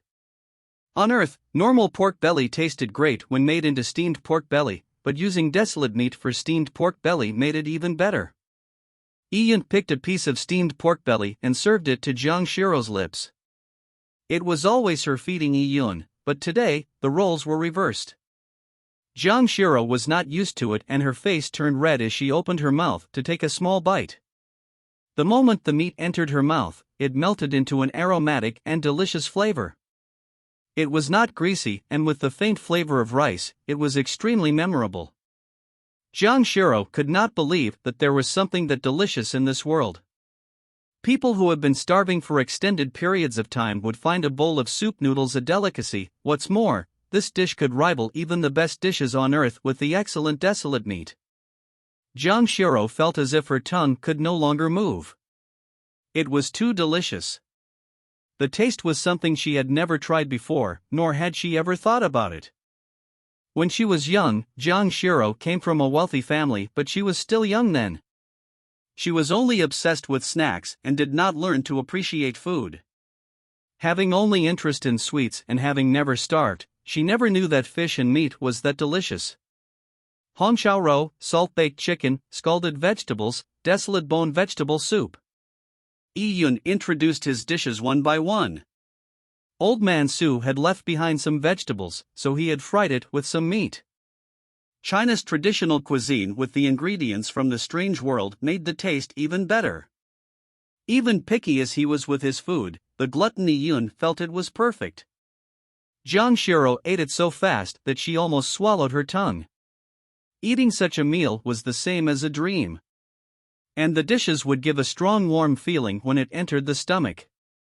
This warmth spread throughout their bodies, giving them extreme comfort. This was the desolate meat reforming their bodies. Desolate meat was something the poor in the vast wilderness could rarely eat. If they could eat it daily, their bodies would be strong and would not succumb to illnesses. Even the vegetables left behind by Old Man Su was something good for the body, and normal people would never have the chance to eat it. The siblings ate ravenously, and in 15 minutes, they had swept away the delicacies on the tree stump like a typhoon. It was hard to believe that Jiang Shiro was just a while ago desperate, hungry and cold and filled with despair, but in a short period of time, she was full from eating. And with the energy within the food, she felt warm. Only after experiencing hunger would one know that delicacies were such blissful objects. At this time, Yi Yun had already began constructing the treehouse. With his tempered body, Yi Yun had great strength, so it was simple for him to build treehouse. Yuner, what had happened the past few days? Jiang Shiro saw Yi Yun busying himself, and felt like she was still in a dreamy hallucination. The events of the past hour were too amazing. Oh, I met an unscrupulous man by the surname of Su. He saw that my constitution was surprisingly good and gave me some pointers. He also gave me some good items. It's roughly that. Sis Shiro, don't worry. I'm different from the past. In the future, your life will only get better and better. The treehouse was completed, but it was cold and moist in the mountains, so sleeping in the treehouse would be too cold. Although there was a fire nearby, and it was warm, it needed constant attention for it could not burn throughout the night, so they would still be cold. Seeing Jiang Shiro rubbing her ears occasionally, Yi Yun smiled and descended from the treehouse. In a short while, he brought up the Qilin head. The Qilin had a rich amount of fire elemental energy. Placing the head in the treehouse was like having a small heating stove. In a short time, the treehouse had warmed up.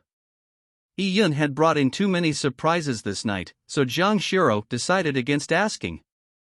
Although she had to lie down on the treehouse's wooden planks, she had never felt more secure than today. Having eaten a meal, quenched her thirst, having a warm home and with Yi Yun by her side. What other thing in this world was more blissful than this? Yuner, I'm so afraid this is all a dream. Jiang Shiro felt that everything was unreal.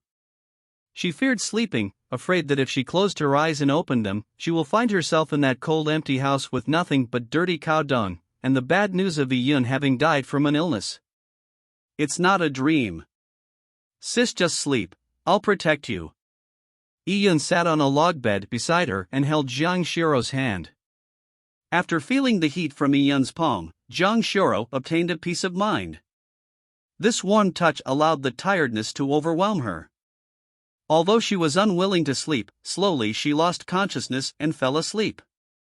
This day, she had first learned of Yi Yun's death, and then besieged by the villagers. She had been terribly frightened and her emotions were marked by big ups and downs, so she was totally exhausted. Jiang Shiro entered dreamland and a blissful smile appeared on the corners of her mouth.